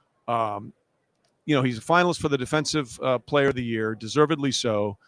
He had 2 sacks in the AFC Championship game. Mm-hmm. He's come up big for the Chiefs in the past. In Super Bowl 54, he tipped 3 passes at the line that really tipped the balance of power in the 4th quarter against the 49ers. The Eagles have 4 guys with double-digit sacks. They can get pressure from a lot of different places. And the Chiefs are actually – people don't talk about this enough. The Chiefs are the 2nd best sacking team in the NFL in the regular season, behind only Philadelphia. Yep. Yeah. But Chris Jones needs to be what we call a war daddy. Right. He needs to be a game disruptor because they move him inside, outside. He's going to have to win battles against Jason Kelsey. He's going to have to win battles against Lane Johnson, who if he's not the best tackle in football, he's the best right tackle in football. And he's going to have to win his fair share of battles against those 2 guys. I think Chris Jones is the most important player on the field for either team. Taking a little bit of a left turn here, but we talked to Kenny Mayne about an hour ago. I asked him, of all those This Is Sports Center commercials, which one is your favorite? Yeah. And Kenny's typical fashion, he said, well, I'd like to name 7, but I'll name 2. Yeah. You worked at ESPN for a very long time. Yeah. What were maybe 1 or Kenny's World 2 Yeah. of your favorite commercials over the years that either you were involved in or just that you got to watch from a distance? Well, the first one is personal. I was in it, and it was Jerry Stackhouse making fun of my name, and we shot it at my desk, and he's just sitting down. He's like, seriously, man, what's your real name? I'm like, it's Trey Wingo. That's literally my name. And he started, say it again. He just starts laughing his head off. But what I like most about that is that they shot it at my desk. And if you look at Jerry in that commercial, you can find it on YouTube. When he's laughing at my name, there are pictures of my kids when they were like 3 and 7 over his shoulder. So that was like, yeah, my kids were in the show. You know, that one. There was a really funny one years ago. It made no sense. It was just stupid. Yeah. It was with Carl Ravitch and one other anchor, maybe Steve Levy, and Georges Murasan, who was a 7'7" center for the NBA. Wow. And they're just sort of dancing to like a big boombox. Mm-hmm. And somebody walks by and says, Carl, what are you doing? He goes, nothing, just dancing. And he's like, can I join? Sure. And then the three of them just start dancing. It was so awkward and stupid. And there was like no lines. It was just them dancing. I thought it was really funny. It made me laugh. Awesome, Trey. I hear you have a great connection with Special Olympics. Can you share a little bit with us about your connection with Special Olympics and just what that means? Yeah, I got involved with the Connecticut Special Olympics for a few years when I was working at ESPN. And I made sure I brought my kids every day because people want a chance to compete, right? No matter where they are, if you have a competitive spirit, you want the opportunity to showcase that. And I just think what the Special Olympics has done over the year has allowed so many players like yourself to have the opportunity to go out there and compete. And that's all you ask for, right? When people say, why do you think losing on Championship Sunday is worse than losing the Super Bowl?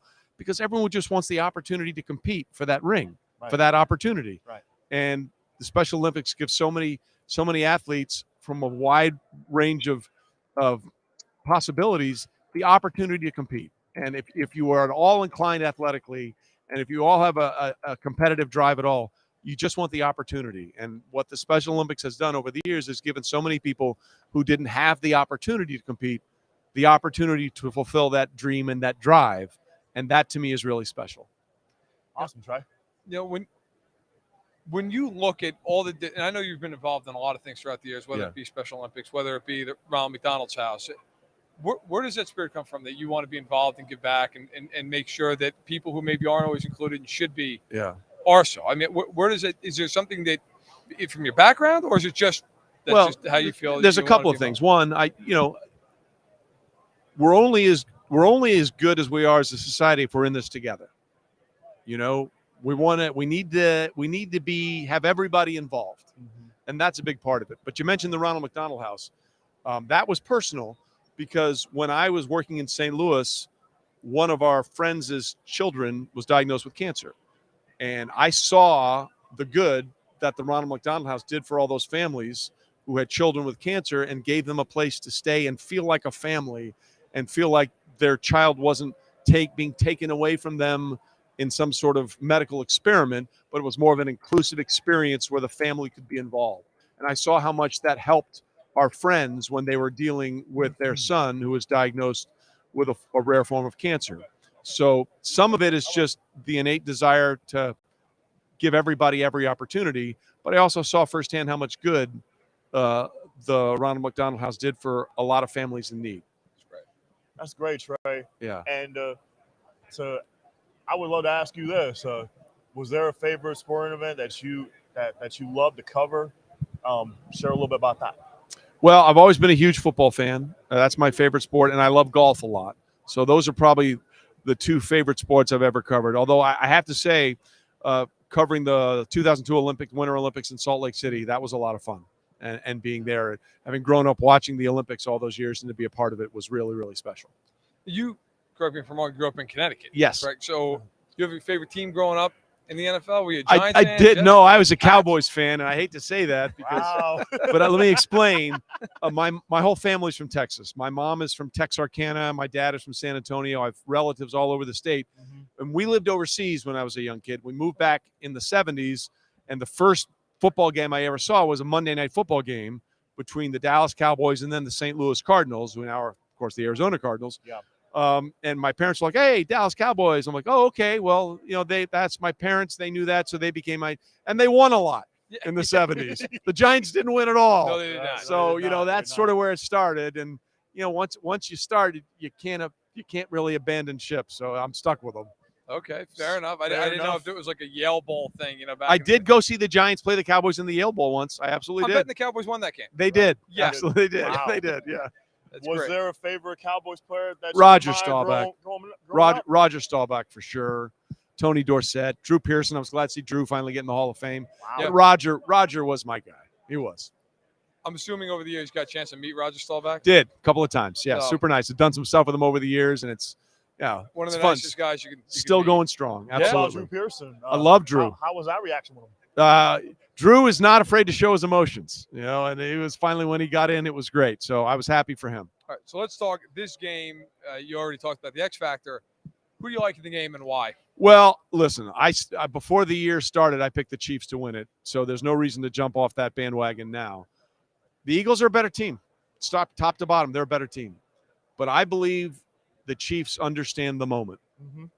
Ever since they lost Super Bowl 55, 31-9, Yep. They know that for them to be considered a great team, they need multiple Super Bowls, much like the Cowboys of the 70s, Yeah. the Cowboys of the 90s, excuse me, the Steelers of the 70s, the Niners of the 80s, the Right. Patriots of the 2000s and the 2010s. Right. They've hosted 5 straight AFC championship games. Yep. This is their 3rd Super Bowl in 4 years. They need to win at least one more to be cemented as a team of an era. Right. And I think they meet the pressure of the moment, and Mahomes, like he did in the AFC championship game, will them to that title. If they win this game, do you think they're a dynasty, or is there more work to be done to get that point? It's been a conversation throughout the week. Yeah, look, they're the first team ever to host 5 straight championship games. Yep. They were the first team to host 4. Mm-hmm. But in most people's eyes, it don't mean a thing if you don't have that ring. Yep. Right. And I think they need to at least win one more to be considered one of the great teams of all time. And a dynasty is like a 7-year run. Yeah. They're in year 5. Yep. Yep. And they need more than one to be put on that level of those teams I mentioned. Is there one more question before I let you go, Trey? Favorite broadcaster growing when I was a kid that you loved so much? There are a couple, actually. There was a local guy in New York named Warner Wolf who did the highlights. He was the first guy to show highlights all over the country. I thought it was hilarious. Bob Costas was a mentor to me when I went to St. Louis, and he was at NBC Sports for years. And, of course, Ace what? Chris Berman, Boom. Nobody circles the wagons. Like the Buffalo Bills. Boomer. Exactly. And Boom was very kind to me when I got to ESPN, and we still talk all the time. So those would be the 3. Awesome. Hey, Awesome, Trey Trey. Wingo, thank you so much for joining us Thanks, here. Give us Trey. a few minutes on behalf of Caesars. See you around this week. Week. Best of luck as you make your rounds today. Yeah, and thanks so much for all you guys do with the Special Olympics. Really proud to be associated with you guys. Thanks so much for having me. Hey, You're thanks a welcome, lot. Trey. Thanks for Trey taking the Wingo. time with us. You got it. Thank you so much. Oh, hey, thank you very, very much. Thank you very much, Hey, Trey. yeah. Appreciate Thanks it. a lot for stopping by. Continued success. Thanks. Sure, absolutely. I'll get behind right here. So, whatever you want, go for it. Go for it, Chris. Wherever you want to put the football there.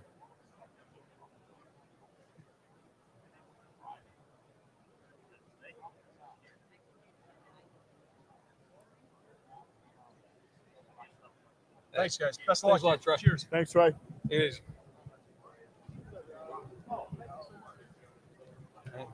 Get the live stream. Get some cameras. Get some camera time. It's making rounds. Yeah, All right. Trey was awesome. Trey was amazing. He is the man, and of course, as I mentioned earlier, Caesars, which is of course what Trey's working with. The code word is ARROWFULL. FULL. You can get your first bet on Caesars up to $12.50. If I go any further, I got to read all that legalese, and I can't bring myself to. Okay, it's on. Okay, so you know what? Thank God for producer Richard. Yeah. It's on the ticker. Learn how to read. Read it yourselves. Okay. There you go, Richard. So thank God, my man. Richard's been doing a tremendous job, and we got Shaun Alexander on deck, and then after that we got TJ Hockenson. Right. So we're gonna have Shaun Alexander at about 20 minutes from now, and then we'll have TJ Hockenson here to wrap up the stream. Really appreciate everybody being on. I saw Shaun coming over with a cup. I thought it might have been water. Good job, Shaun. Good job. Good job. Good job. Good job. Yeah, Mountain Dew. Mountain right. Dew. At this point, it should just be, what was that? Amp. Remember that? The God, it might even still be a thing. I don't even know. I'll tell you, I never drank energy drinks. It's not my deal. It's not what I do. One time before a hockey game in high school, I had a buddy of mine who basically he's like 80% Red Bull at this point in his life. Right.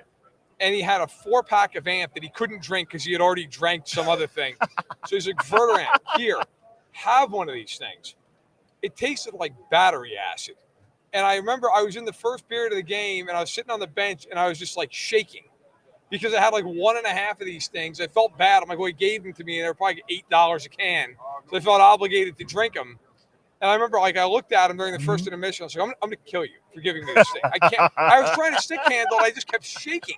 It was ridiculous. How long were you shaking for there, Matt? A good 15 minutes. I was like, it was like I was having like tremors. Right, I just kept trying to. It was not ideal. Oh, it was my not. goodness. Let's put it this way. I stayed away from Amp ever since.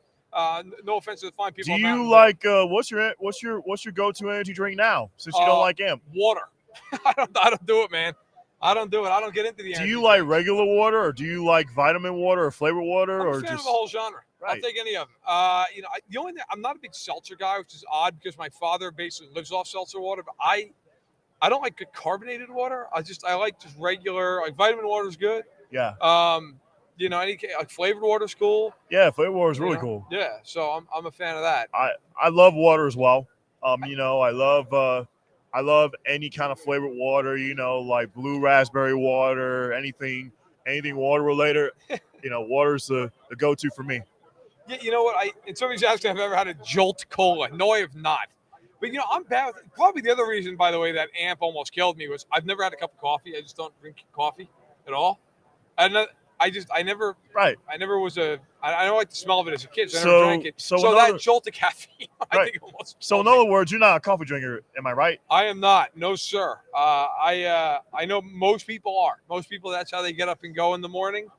Maybe that would help me to wake up, but no, it's not been something I've partaken in. I gotta say though, if they had a little bit more variety here at the Super Bowl, like I'd go root beer, I'd go orange soda. But Mountain Dew it's been by my side throughout the week, and I'm not looking to abandon it now. Right. So, why change anything? Exactly. Look at where it's gotten me. Right. So what are you most excited about to talk Shaun Alexander about? I want to really talk to him about his playing days with the Seahawks. Sure. Share about his MVP. What was that moment like for him back in 2005 when he was MVP for the Seahawks? And I would love for him to share a funny story that he has with Mike Holmgren, back in his playing days with the Seahawks. It's crazy. He had 27 rushing touchdowns in 2005. Yeah, he did. 27. That was the era where everybody said, like Priest Holmes had 1 million touchdowns at that point. That was like the last time when people really ran the ball down near the goal line. Now everybody just spreads out and throws. And also, you got to remember, too, Matt, he was also on the cover of Madden 2007. He was. You're right. We could ask him about that, too. Yeah, I'll ask him. Yeah, we're going to ask him about that as well. So he was one of the great backs of his era. I'm kind of surprised he's never been talked about as a guy who's a Hall of Fame candidate. Right. He almost rushed for 10,000 yards. He was an MVP. He was great for the better part of a decade. And you know where he went to college? University of Alabama. That's right. He did. He was Roll Tide. Yep. So, you're based down in Florida. You got a college team you're into, or? I follow the UCF Knights. Gus Malzahn. I've been following them all season long. They have a really good team. And that sort of thing. So I follow the UCF Knights. Go Knights, by the way. Shout out to the UCF Knights. Out of Orlando. And Coach Gus Malzahn. Just giving you guys a little shout out. And just saying hello. Saying hello to everybody back home in Florida. Representing you guys really, really well. That's awesome. He's done a hell of a job. He's a great coach. I'm curious. You start seeing, I know not everybody can see on the camera, but as we're looking around Radio Row, look at Richard. My God, he's on top of it. Get that wide shot.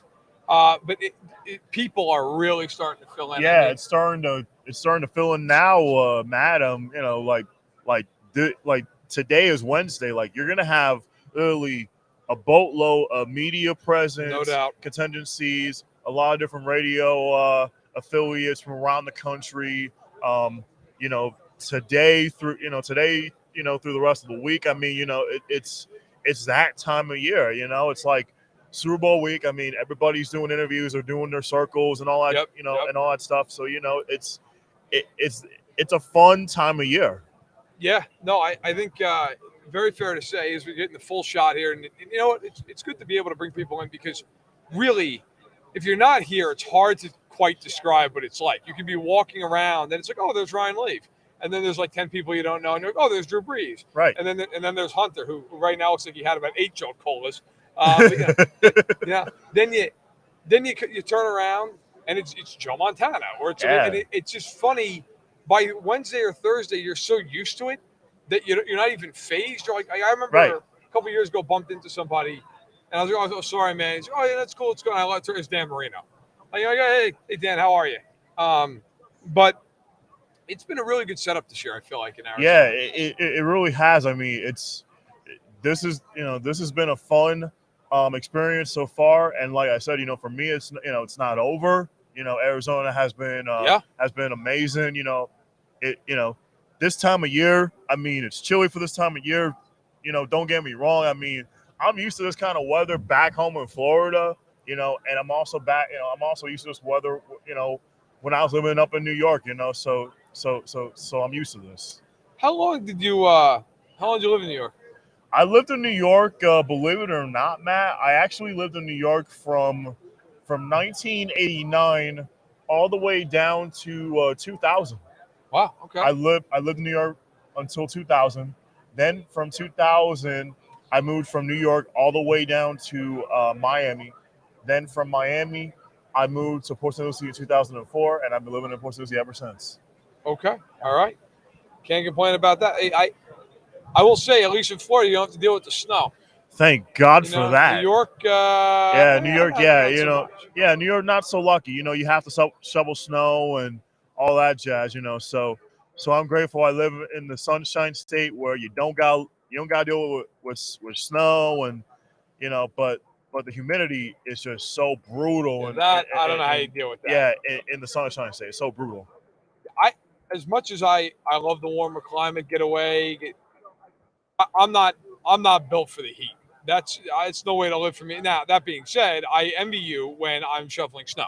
Right. Because at least you don't have to deal with that, especially when you shoveled and it's still coming down and you look out there and you're like, no, there's another 4 inches. I got to go shovel again. Yeah. Those are moments when you question every decision you've made leading up to that point. We will have Shaun Alexander in 10 minutes here on Radio Row in Phoenix, Arizona. About 60 degrees outside. It's beautiful. At nighttime, you're going to need that pullover. You're going to need that Up and Adams hat. Yeah, you're going to need that. Yeah, going to need that Bengals hat as well. Right. The chill, today in Phoenix, this morning was like 45 degrees. Yeah, 45. No, it gets a little chilly at night. Temperature drop down, of course. We're probably speaking to a lot of people who are based up in the Northeast and the Midwest, and those people are going, that's nice. It's 8 degrees outside. Right. So I sympathize with you. I'll be going back there on Tuesdays. I'm just crying. Looking forward to the family. Not so much looking forward to seeing my house covered in 3 feet of snow. Right. So what do you, what is your schedule like here the rest of the day? Obviously, we have the stream until noon. I know we have a spot with CBS later on a little bit. Yeah, and and then I also have an interview as well with Ithaca College today. Oh, okay. And then I also have another Zoom interview with Tyree Smith of ESPN 106.3 back in South Florida. That's a virtual interview as well today. So that's what I got on my agenda for the rest of the day, Matt. Now, how far away are you staying from Radio Row? Staying at the Radisson, not too far from here. Okay. So we stay at the Radisson, and then Friday to Monday I'll be at the Red Roof Inn. Okay, gotcha. Yeah. Hey, you know what? It's going to be interesting. Once you hit the weekend, everything changes because a lot of people go home, Radio Row empties out, and it's just about the game. Yeah. You got Saturday to kind of chill out, relax. I know I'll be face down sleeping most of Saturday. Well, Saturday, what I may do is I may try to go to the Super Bowl experience. Oh, good for you. Yeah, I really need to take advantage of that, and Absolutely, yeah. see what it's like, and just experience something like that. No, I'm with you. Saturday for me is a day where I know how long Sunday's about to be. Yeah. So I always say, I'm just gonna chill, be low key. Might go out, might get a new dress shirt for the game. Get some food, have a beer, relax, and then knowing Sunday it is an all day event because you got if you're there for press, which of course we will be. Yeah, we're there all day. You're there like 5 hours before the game starts. So and then God bless him. They got Scott Hansen usually up doing he's on the mic and he's talking from the field. That man's got to entertain for 5 hours. Yeah, they should have like a cut guy like they do in boxing for him to towel him off. It's insane. Not like that in football, Matt. Not like that. I know. 5 hours straight. I'll be there alongside with you. You will be for the 5 hours, and it should be a lot of fun. My first Super Bowl ever, and I'm looking forward to it. Oh, it's a lot of fun. It's a great time. Yeah. It's fun to watch the game, talk to the players afterwards. We're going to have post-game sound. So we'll be going up talking to the Eagles, talking to the Chiefs. Yeah. And it's a weird thing because I've been in both kind of areas where the team that wins is obviously elated. They just won the Super Bowl. The other team is dejected when they don't. And the other side of it is just tough. I remember I was talking to Joe Burrow last year after the game, and he was very professional, but you just sad. I mean, just down. It's a very, very interesting breakdown where some guys are elated, and the other side of it is not so much is despair. And you got to remember too, if you may not even get an opportunity to be back there. Right, you never know. Yeah, it's a grind of the NFL. You have 256 regular season, and you have postseason games, and you have 18 weeks of football. So, and you got to remember back in the day, you only had 17 weeks. Now Correct. You have that extra game. So now you got to consider injuries and that sort of thing, and load management and those sort of things. So you got to put that in perspective too. Yeah, it's harder than it's ever been to get to the Super Bowl, right? I mean, in the salary cap era, teams are more competitive. There's a lesser split between the good and the bad, right? And then on top of that, as you mentioned, a longer season, right? It's a longer season, and not only that, you're playing every team in your division, and you're playing teams outside your conference that you don't even play on a regular basis.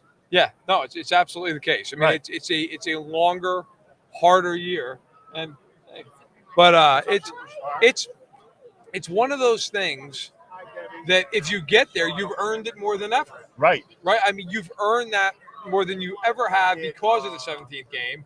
And if you're a wild card team, you have to play 20 games just to get there. And it's not easy. No, it is not. Right. I mean, and you got to remember, only one team in the AFC gets home field, and also in the NFC. The rest of the teams, they get a bye. The rest of the teams will play in the divisional round, but you get that bye. Once you get that bye, you're like, okay, we get to rest for a week. You get to see what the other teams are going to do. Then you got to plan and say, okay, this is the team we got to play next week or whatever case may be. And you have to prep. You have to prepare. You got to watch film about that particular team you're playing. So it's not easy. No, it is not. It's a lot of work. It's a lot of time. It's a lot of dedication in the offseason to get ready just for the season and the grind that there is. Shaun Alexander coming to you in 5 minutes. As Malcom pointed out, former Alabama Crimson Tide star. So that'll be a good time. We'll have him on. We'll talk about his cause, which is faith in football. And then we'll wrap up the stream with TJ Hockenson of the Minnesota Vikings. Yes, so that'll be good. So I'm looking forward to talking to both those guys. Get a little bit of a past and then a present. So good way to close out. Good way to close out a Stack in the Box live stream. Yeah, I'm curious to see with Alexander in particular, which running backs kind of remind him of himself that he watches today. Yeah, I'm interested to seeing what he has to say about today's running backs versus the running backs he played back in the day. I'm interested to hearing that as well. So this week, if you had to take a guess, who has more rushing yards? Is it going to be Miles Sanders or will it be Isaiah Pacheco? For me, it's going to be – I'm going to go with Miles Sanders of the Eagles. He's going to have more rushing yards than Isaiah Pacheco. You also have Clyde Edwards-Helaire, who they add as well. Yep. To the roster, for the Chiefs. So for me, Miles Sanders will have more rushing yards than Isaiah Pacheco because Isaiah Pacheco's a rookie, and you know what the Eagles defense is going to want to do. They're going to want to slow down the rookie running back from Kansas City, Isaiah Pacheco. Yeah, I think it's going to be. I think it's going to be really interesting to see how the Chiefs use Pacheco because McKinnon is their blocking back. Right. This is a game where obviously you want to make sure your protection's right against Eagles front. I think McKinnon's going to play a lot in this game. So I really do. I do. I think McKinnon's going to play more than Pacheco. Right. Be honest with you. So I'm with you. I think you're right. I think it's going to be Miles Sanders, who is obviously the lead back for the Eagles. Right. I think the Chiefs are going to go a little bit more by committee in this game. Yeah, I agree. And for me as well, the question from my thing is going to be that Eagles defense with Ndamukong Suh, who they got from the Buccaneers. I mean, they're going to have to get pressure on Mahomes. If they don't get pressure on him, he's going to run around all game long, and that's going to be taxing for that Eagles front seven. So for me, they gotta do a good job staying home on Mahomes. Don't allow him to get outside that pocket, and once he gets outside that pocket, it's a totally different animal. Absolutely. Couldn't agree more, and that's going to be a big thing with the ankle, right? How much can he run around? How much can he get outside? I wouldn't be surprised early in the game if Chiefs try to roll him out a little bit, make Philadelphia respect that. Right, exactly. So, look, I'm interested. We were talking to Trey Wingo earlier, and he mentioned he thinks the player of the game has to be Chris Jones for the Chiefs. He's kind of the X factor for him. I'm very interested to see how the Chiefs move him around this game. They'll play him inside mostly. They'll play him outside occasionally. Right. They'll get him some one-on-ones. Exactly. I'm fascinated to see exactly how the Chiefs go about that, trying to manipulate the matchups. I'm along the lines with you, Matt. I'm interested in seeing how they move Chris Jones around defensively when it comes to when it comes to Steve Spagnuolo. What kind of blitzes is he going to dial up on Jalen Hurts? What kind of are they going to blitz? Are they going to play some kind of blitz packages? Are they going to try to do like a 4-3 type of defense? Right. Are they going to go man? Or are they going to go zone? So it's all going to be up to what Steve Spagnuolo, the defensive coordinator for the Chiefs, decides to do on Jalen Hurts. Yeah, no, I think it's going to be interesting. I'm very curious to see if they bring a lot of pressure, if they just bring 4, they try to sit back. I think they're going to blitz. I think they're going to bring a lot of pressure, just knowing the way Spagnuolo coaches his team. Yeah, no one how Spags loves to bring the blitz for Kansas City. They're going to blitz on Hurts, and for me, Jalen Hurts is going to have to be able to stand there in that pocket and be able to throw that football over the top on that Chiefs defense, on that Chiefs front seven, on that secondary, and make the secondary, get on their toes a little bit. Yeah, it's interesting. This year, the Eagles had 80 explosive plays. Yeah. Okay. The only team that had more, the Chiefs, with 83. So these are the 2 most explosive teams in the NFL by that measure. But the key for that is going to be which team can limit that explosive play. That's going to be the key. Yep. Because like you said, both teams led the NFL in explosive plays all season long. So for me, whichever team can limit the explosive plays, that's going to be the team that wins. No doubt. I think that's a huge part of it. I think that's why the Chiefs will sit in their 2 high looks. They're going to keep those safeties back, try to take Brown and Smith away on the deep ball, right, and make the Eagles drive the field. That's where the run defense comes into play. And that's where Chris Jones comes into play. Right. Can you get that quick pressure? Can you force that quick throw that's maybe a tougher window and it's incomplete? Right. That's where it's going to be so pivotal. And for me, what I want to see Jalen Hurts do is stay in the moment, stay in that pocket, that shoulder. You got to protect them. If I'm the Eagles offensive line, my message to them would be you got to protect Jalen Hurts and that shoulder. Protect no doubt. That offensive line. If I'm Coach Sirianni, I say to my guys, protect Jalen Hurts, make him get outside that pocket and protect that shoulder. You're going to have some very motivated offensive lines in this game. Yeah. Because you got 2 quarterbacks. The coaches all week. Don't let them get hit. Right. And that's one thing. We've talked about the injuries, but you never know in these games one hit could change the whole game. Right. You know, whether it's Mahomes' ankle all of a sudden, now he's going to be, or Hurts gets hit, Right. lands on that shoulder, and now it's, well, he can't really throw the ball. Right. So, it's so much that's uncertain about this game, but it's also adding to the intrigue because you just don't know. Right. And I want to see when Jalen Hurts takes that hit on one of the Kansas City defenders. Yep. How is he going to react when he gets hit on the shoulder? Is he going to stay upright, or is he going to be clutching that shoulder and be like, I'm feeling discomfort. I can't throw. Right. It's going to be interesting. And even if he can throw, can he drive the ball? Right. You know, there's so many questions. There's so many shoulder injury unknowns, for a you know, quarterback. but that's why you know what Chris Berman always says. That's why they play the game. You just never know. You just never know. That's right. That's right. I know. I couldn't agree more. We will have Shaun Alexander any minute here stopping by. He's, I'm sure, got about a million different obligations. So no worries there. He will come by, and then we'll have TJ Hockenson, and that'll be it. We'll wrap the show at that point. And then we'll be back after an hour break where I actually might actually chug Mountain Dew alongside like a $28 pulled pork sandwich that the company ought to be picketing out front over. But we will we'll be back an hour after the stream ends just on Arrowhead Addict, and that'll be 2 hours. We'll have Adam Best come on late in the show. We'll have some guests from here. We'll have Joe Montana from Radio Row. We'll have some others as well. Adam Vinatieri. A couple guys who know a little bit about winning the Super Bowl. So that'll be good. And of course, with Joe, I've got to ask him about his days with the Chiefs, and then be a complete fan because I've done a lot of these interviews. I don't get nervous. It doesn't bother me. Yeah. Interviewing him, it's going to be a little bit different. Might be a little bit. So what's going to be different? Interviewing him. Oh, he was my hero growing up as a kid. He was my hero. So I'm going to be nervous, but I can't wait to see him. We're able to add him late, and that'll be fun. So as we wait here for Shaun Alexander to join us, he should be here momentarily.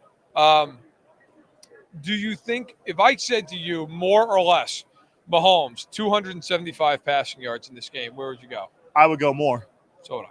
I'm going to go more. Would you go over 300? Yeah. Yeah. Over 300. More touchdown passes. Jalen Hurts or Patrick Mahomes? Mahomes. More receiving yards. The duo of Devontae Smith and AJ Brown, or Travis Kelce and Juju Smith-Schuster? I will take Brown and Smith because I think they're going to get pretty much the bulk of the receiving yardage, where I think the Chiefs will also throw to McKinnon and Tony and MVS, and they'll spread it around more than Philly will. But I think the Chiefs will throw for more yardage. I think the Chiefs will throw for 100 more yards or so. More sacks, the Chiefs defense or the Eagles defense? I'm going to surprise you with this. I think the Chiefs. Wow. Because I think they'll get Mahomes to get rid of the ball quickly in this game. I think it's not necessarily a knock on the Eagles. I think it'll be just the Chiefs do that. The Chiefs are second in sack rate on offense. They do not get sacked. Right. The Eagles are 24th. Right. Hurts will hold the ball in a way that I don't think Mahomes will. Right. So I actually think the Chiefs, because they're getting rid of the ball quickly, they'll take fewer sacks in the game. I agree with you on that one, Matt. I'm going to go Chiefs as well. Jalen Hurts holds the ball for too long sometimes, and he just doesn't seem to get it out quickly enough. Like, you got to be able to get the ball out of your hands quick, because when you're playing this Chiefs front seven, they're going to get after you. They're going to pressure you. And like we talked about, Steve Spagnuolo likes to blitz. He does. So when he likes to blitz, I want to see how Jalen Hurts reacts. Is he going to be able to stand there in that pocket and get the ball out of his hands quick, or is he going to hold on to the ball for too long and that Chiefs defense gets after him? Yeah, and I think that's part of it too. Philadelphia doesn't blitz as much. Right. They sit in his own defense. The Chiefs might get 2 or 3 sacks just based off the fact they're going to bring extra guys. Right. Right. And if you can confuse the offensive line once or twice, that might be a couple of those sacks. So, and that's what I love about Kansas City. They love to confuse the opposing team. And they're like, they get you out of what you like to do the best. Yes. And it's kind of similar to what New England does a lot, under Coach Bill Belichick. Bill Belichick likes to get you out of your comfort zone, like what you like to do most. He tries to make you go one-dimensional and try to make you think, okay, if I have a good defense, gotta slow you down.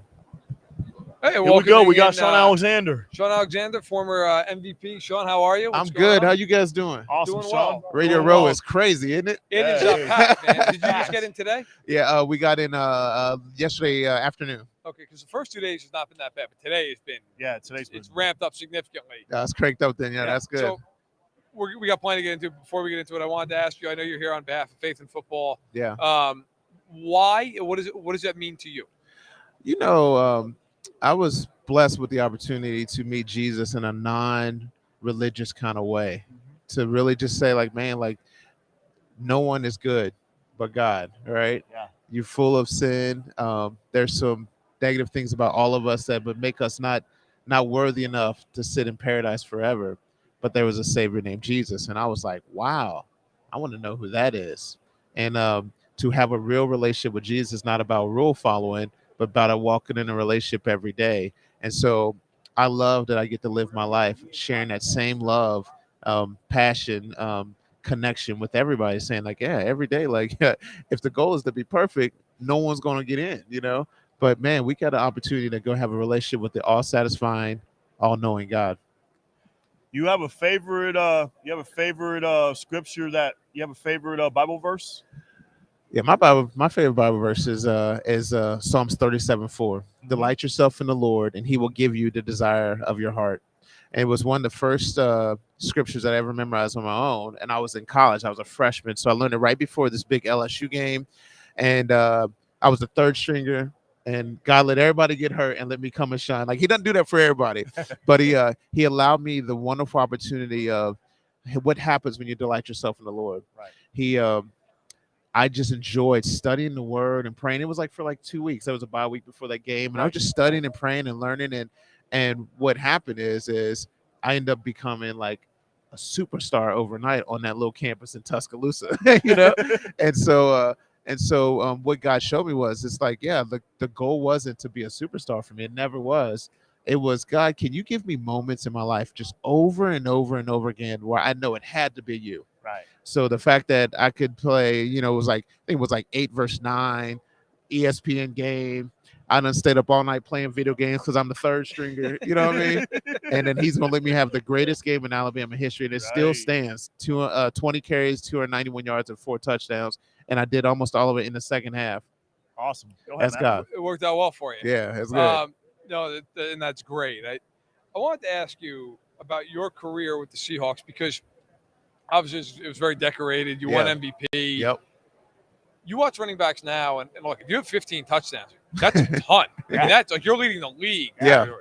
You're 27 in 1 year. Like, do you ever stop and think to yourself, like, man, I don't know if anybody's ever going to have 27 again? And also, like, how hard was that on you to have 27 touchdowns rushing in a single season? Yeah, it was crazy because, you know, when I got over 20, they said, Shaun, you, Marshall Faulk, and Emmitt Smith are the only 2 guys ever to have 20 touchdowns back to back. And I thought, oh, okay, that was like the first time I realized what I was doing was crazy. And then they were like, 5 years, 15 touchdowns in a row. You know what I mean? Like, that's just, you know, it's like video game stuff now. You know what I mean? And so I didn't know, when you're in it, you don't know that you're doing that. You're just playing. And so it's hard to explain then what was going through my mind, except get better, take care of the little things, you know, love your teammates, you know, get better as a football player.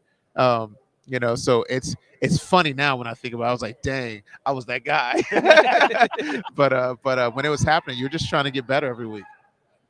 Talk about being on the cover of Madden 2007. What was that like? Yeah, you know, that was awesome. You know, I come from a big family. My mom had 6 sisters and 1 brother, so 30-something cousins, and you know, family reunions were awesome. And I remember one of the nephews, you know what I mean? So they come up and they're like, you know, Shaun, you're on the cover of Madden. That you're like the guy. And I was like, you've been with me. Like, I was the high school player of the year, the college All-American in college, broke Alabama's records. But that was what it was. Got to the pro, won the MVP, already been to the Super Bowl. He's like, oh, but now you on Madden. I was like, okay, well, hey, you know, whatever you need. So that game has always been special. And the EA Sports people have always treated me well through that process and ever since. So it was special. You know, do you ever you look back on your career and you were a 3-time Pro Bowler, you were an MVP, an All-Pro, went to Super Bowl, all the things just mentioned. Yeah. Do you ever feel like you don't get enough talk for the Hall of Fame? Well, to be honest, Honestly? yes. Yeah, Yeah. honestly, I do. I think that when you look at my stats, you got to go make up you got to start about talking about other things that have nothing to do with what I did, so so that's a little unfortunate, and they'll be like, he was great, but when his line great, you're like, yeah, they were great, so what's that gonna do with me? Oh, he was great, but you know what, so people may have to make other excuses. But my dad told me a long time ago, he said, when you're great is when everybody starts taking it for granted. Yeah. And so I feel like there's a little bit of that's just happened, so you get 100 touchdowns and all of a sudden everybody's like, yeah, well, you only had 100. I'm like, okay, all right, so let's take it for granted. Got all right. I'm just gonna let that slide where it goes. I think that the players, the legends, I call Emmitt Smith and we'll talk on the phone, or Marshall Faulk, or Marcus Allen, or even Tony Dorsett when he's been around. Yeah. They all treat me like we'll be eating dinner. They'll be like, that's right, you're not in the Hall of Fame. They're all shocked. And so that is always it's always honoring. I still want to go jacket, but it is weird. Yeah. Awesome, Matt. Shaun, I would like to ask you, today's game versus when you played, is there a running back that you love to watch? Who emulates your game? So emulate like completely. Yeah. Not, but there's some guys I love. So I love Dalvin Cook. I love Nick Chubb. Nick Chubb was coached by Stump Mitchell. Stump Mitchell was my running back coach in Seattle. So there's a lot of like things that like how he's thinking of the game. I'm like, oh, I see that really well. Both those guys, they run the ball in between the tackles. They have great bursts. They make big plays. They break tackles. I've been really proud of Kenneth Gainswell. My own Seattle love. He has a great burst right before contact, and that's something that if you have it at a young age, when you start to learn how to do it even better, it becomes more dominant. So I think he's going to have just a wonderful year. He's going to just have a wonderful career. And then I love Jonathan Taylor. So there's a couple of backs that I'm just really like, yeah, they're doing it the right way. Last question before I let you go. Super Bowl 57, Chiefs and the Eagles. Who do you like and why? Gosh, I've still got to go with the Eagles. I mean, they dominate the trenches. Both their offensive line just works so well together. Defensive line is just very stubborn. They got 3 running backs and a quarterback. Almost run the wishbone like back in the day. But they just do so many things so well. I think that they're gonna win the game. Okay, Shaun. Thank you for your time, man. It's been great. It's been great. No doubt. Hey, thanks a lot. No doubt. Shaun Alexander, one of the best running backs of the last 20 years, and an MVP. You won't see too many MVP running backs, and yet Shaun Alexander, one of them, deservedly so. We'll have TJ Hockenson here any second now, and that's it. And then we'll wrap.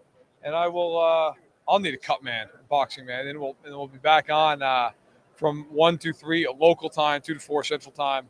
On the Arrowhead Addict stream. Saw Patrick Allen roll in. Good for him. Must have been nice to sleep in this morning. Yeah. No such luck. Look, I thought Shaun was great. He was really honest about the fact that he thinks he deserves more Hall of Fame recognition. And I agree with him. He had almost 10,000 yards rushing. Had essentially, I think it was 11,000 yards, 11,000 from scrimmage. If I had to vote for him as a Hall of Famer, he'll be in my book. Because, no one in the world can tell me that he was not as good as Jerome Bettis. Right. He was clearly a better running back than Jerome. But the man was a 3-time Pro Bowler, an All-Pro, 2005 MVP, all-decade team. Like that's unheard of. Man belongs in the Hall of Fame. Right. I mean, 100 rushing touchdowns, had 12 more receiving. To me, he's one of the more underrated players of the last 20 years. I genuinely feel that way. And he was on the cover of Madden 2007. He was. How amazing is that? That is just rare that you get on the cover of a football video game. It's just so rare. Yeah, absolutely. And on top of that, that was a funny story he told us about his family. Yeah. But that was the thing that kind of made people go, oh, hey, yeah, he was pretty good. But hey, video games have that power. People People love their video games. Are you a Madden type of guy? I was when I was growing up. I Right. played Madden all the time growing up. Right. Now I have a wife and 2 kids, and You there's just don't no have time time to play. There's no. I play a lot of like baseball and hockey now. For reason, if I have time, that's what I'll play. Do you have a NHL 22 or 23? I do. I have the new one, so 23. Yeah, I have. I just got Madden 23. Just started playing it. It looks so realistic. Like when you play it, it's amazing. The offense, my team that I use the most, I use the Chiefs. Yeah. Yeah, that's my team I use. Oh, and fun team to play with. Yeah, fun team to play with. Playing with Mahomes and Kelsey and those guys. I'm really good at Madden. I haven't lost a game, so I'm pretty good at it. Good for you. Yeah, if I was that good, I would probably have to isolate myself from the family and play for money. Right. But I can't and I won't. Right. So, you know what? I mean, I can't imagine. You go to a store and you're on the cover of a video game. Yeah. Like that's it's got to be just a wild mind trip. Yeah, It really it's insane. And since we interviewed Shaun Alexander, I'm gonna ask you what was your favorite part of the interview, Matt? Probably just his answer about the Hall of Fame, honestly. Just because he was so genuine. A lot of times guys will go, oh, no, I don't feel like that. And then they deep down, you're like, yeah, you do. Right. I thought he was just honest. I really enjoyed that. I thought it was interesting, the story about Alabama and how he kind of came onto the scene. Right. Had that big first game. Just an interesting guy. I mean, for me, I just loved how he talked about being on the cover of Madden 2007 and just how he was able to do all those accolades back in the day. And I loved how he talked about, the fact that that the running backs that he mentioned, that he loves to watch, like he mentioned Dalvin Cook, Kenneth Gainwell, just to name a few. I mean, he just loves watching them. And I mean, nobody's gonna most likely get 27 rushing touchdowns. That's just insane. And no, I don't know what was that. Yeah, it's tough to do because when you rush for 27 touchdowns, you gotta stay healthy, obviously, and it's an 18-week regular season, and the NFL today now has just changed the game so much. No question. We're gonna have TJ Hockenson joining us here literally in about 10 seconds. Here's sit down and join us. Hockenson now. Have 10 minutes with him, and then we're gonna wrap the stream. So, TJ, what's going on? TJ, what's up, man? How we doing? Good. Hey, welcome aboard. Welcome man. I love it. So, right off the bat, first off, you're here at Radio Row, walking around. I'm sure you got a lot going on.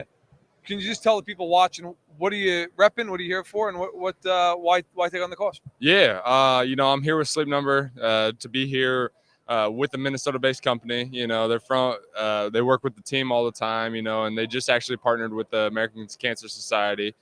Mm-hmm. So me being at Iowa, working with the Children's Hospital, seeing all those kids really fight for their life in the Cancer Society. And so for them to kind of tie it in all together, I was based in that. And so to be able to work with a company that's truly doing that is incredible. So it's been awesome to be here, been awesome to, kind of meet this company and, really make it's such an easy form for us. So, my sleep number is 45. I don't know what y'all's is if you got it, but yeah. It's been great to be here. So super excited. Man, TJ, I mean, I want to talk about your impressive season with the Minnesota Vikings. Share a little bit about the season you had, with the team, and what are you looking forward to in the offseason? Yeah, I mean, it was incredible to be there. It's such a great organization. They're building a culture that, will last for sure, and trying to make sure the right people are in it, which they got a lot of great guys. And so to be there, come halfway through the season, it was a lot, but they couldn't have accepted me any better, or any more than they did, and to have such a great head coach as in KO, and, to really look up to him, and his play calling was a ton of fun, and just kind of learning from them and Kirk, and I had a blast. It really was something that was meant to be, something that I'm meant to be there. And so I'll be there for hopefully a long time, and we'll get this thing rolling again. So I wanted to ask, not many guys get traded midseason, and certainly not many guys are traded in the division. Like, how shocked were you when all that went down, and how long did it kind of take you to assimilate into a new team and a new offense? Right. Yeah, I mean, I tried to make that trade, and me being able to play as seamless as possible. I mean, I wanted to make sure that my teammates weren't worried about me, knowing what was going on. So, I really dove into the playbook, tried to understand what they were trying to do, and what the goal was in that specific play, and what they were trying to do as an offense. I've been in 4 now in 4 years, so. Kind of learning it, switching my mind. Wasn't too hard. I have a little tidbits that helped me transition a little easier. But yeah, it was truly incredible. It was, it's one of those things. I got the call, and they told me it was Minnesota, and I'm like, oh, all right, sounds good. Appreciate it. So, but then I got a call from KO, and he was like, we're super excited to have you. And that's all you want as a player is to be wanted, and so that's what you feel in Minnesota, and that's what you feel in that culture. So excited to be there. It's going to be a fun time that I have there as long as it is, and so can't wait, man. Were you surprised you were traded just in general, or did you expect it? I mean, to say you expect a trade is a little, you don't really ever expect that, so. I had an understanding that it might be coming. I wasn't 100% sure. I just bought a house the year before, so I wasn't 100% sure, obviously, right. But the way the season was going, and we only had 1 win when I was leaving, so I kind of had a feeling that it was going to happen. You start hearing rumors, you start hearing this stuff, but and then I talked to my guys there, my coaches that. I loved and respected that were like, nah, dude, don't worry about it. And then, it ends up happening. It was an interesting call, but I kind of had an idea that it was going to. So, you got a favorite song you listen to before a game? Before a game, I don't know if I have a favorite song, but lately I've been listening to some country. Really been liking Tyler Childers. I don't know if you guys know who that is, but. Yeah. My girl got me into him, so it's been that's kind of the guy I listen to. A little more calming music. I don't need any more hype than I already have going into a right. game. You're already antsy. The nerves are already rolling. So I kind of like that calming music, and his music really puts everything in perspective. He talks about life and everything, so I do enjoy that. This game has 2 of the best tight ends in the league in it: Travis Kelce, Dallas Goedert. Are there some of the guys around the league that you pattern your game after? Maybe not even pattern after, but take some things from, watch on tape. You know what? I'd like to incorporate that more into my game. Yeah, 100%. I mean, you watch a lot of film in the off season, and you watch a lot of your position. So I mean, I watched a lot of Travis, watched a lot of George, and then I go to the past. I mean, Tony Gonzalez, Dallas Clark, those guys that you go back. Gronkowski, how he used his body, and how he, saw where he was and how he felt where he was in space. And so there's a lot of things that you take and you try to translate into your game. But, you have so many great players in this league and so many great tight ends that, you never really want to be attached to one of them, or you never, so you just try to take tidbits, and your game is your game, Since we have Super Bowl 57, who are you leaning towards? You leaning towards the Chiefs or the Eagles? Well, I played the Eagles this year. Earlier in the year, they're such a good team. They got a lot of great players, and it was so early where I think they were still trying to feel out where they were. But I only grew up about 2 hours away from Kansas City, going to their games. So I think I'm gonna have to go with KC on this one. It's one thing whether it be as a media member, as a fan, watching the games, but when you watch Mahomes as a player, especially as an offensive player, pass catcher, do you even at times watch him and just say, I don't know how in the world he did that? Or from your perspective, do you see it a little bit differently when you watch his games? I mean, he's incredible. I mean, just the way he can scramble, keep his eyes downfield, and make guys open. I mean, he attaches a lot of defenders when he gets out of the pocket, because he can run for 30 if he wants, and then when he does that, then guys are open. So to watch his game as a player and, you know, as a receiver, it's pretty cool, you know, because you're like, dang, that was dope. You know, there's not many guys in this league that can do that. You know, and to do what he does. I mean, you remember his last year's was the NFC Championship where he sidearms it, you know, and there's not many guys with that arm talent and what he can do. So he's a player that you love to watch, and you know, you don't miss many games of. One more question, TJ, and we'll get you out of here. Cool. Favorite Rihanna song?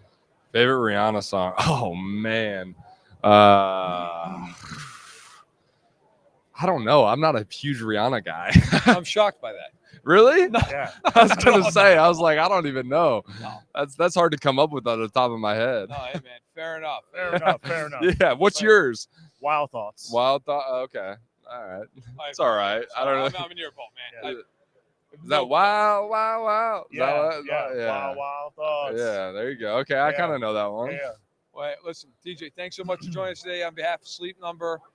Really appreciate you taking the time. Yep. Best of luck walking around this week, and certainly with the Vikings going forward. Thanks, Yeah. guys. I appreciate you. Appreciate you, TJ. Yep. Thanks a lot, TJ. Appreciate it. Thanks a lot. All right. That is TJ Hockenson with Sleep Number. Can't thank him enough. We are wrapping up this live stream here at Stacking the Box. For Malcom, I am Matt Verderame. Thank you so much for being here. We will be back on the Arrowhead Addict stream in an hour from now, but until then, we'll chat soon. Make sure to like and subscribe on the way out. Thank you so much. Thank you, guys. See you later. See you guys later.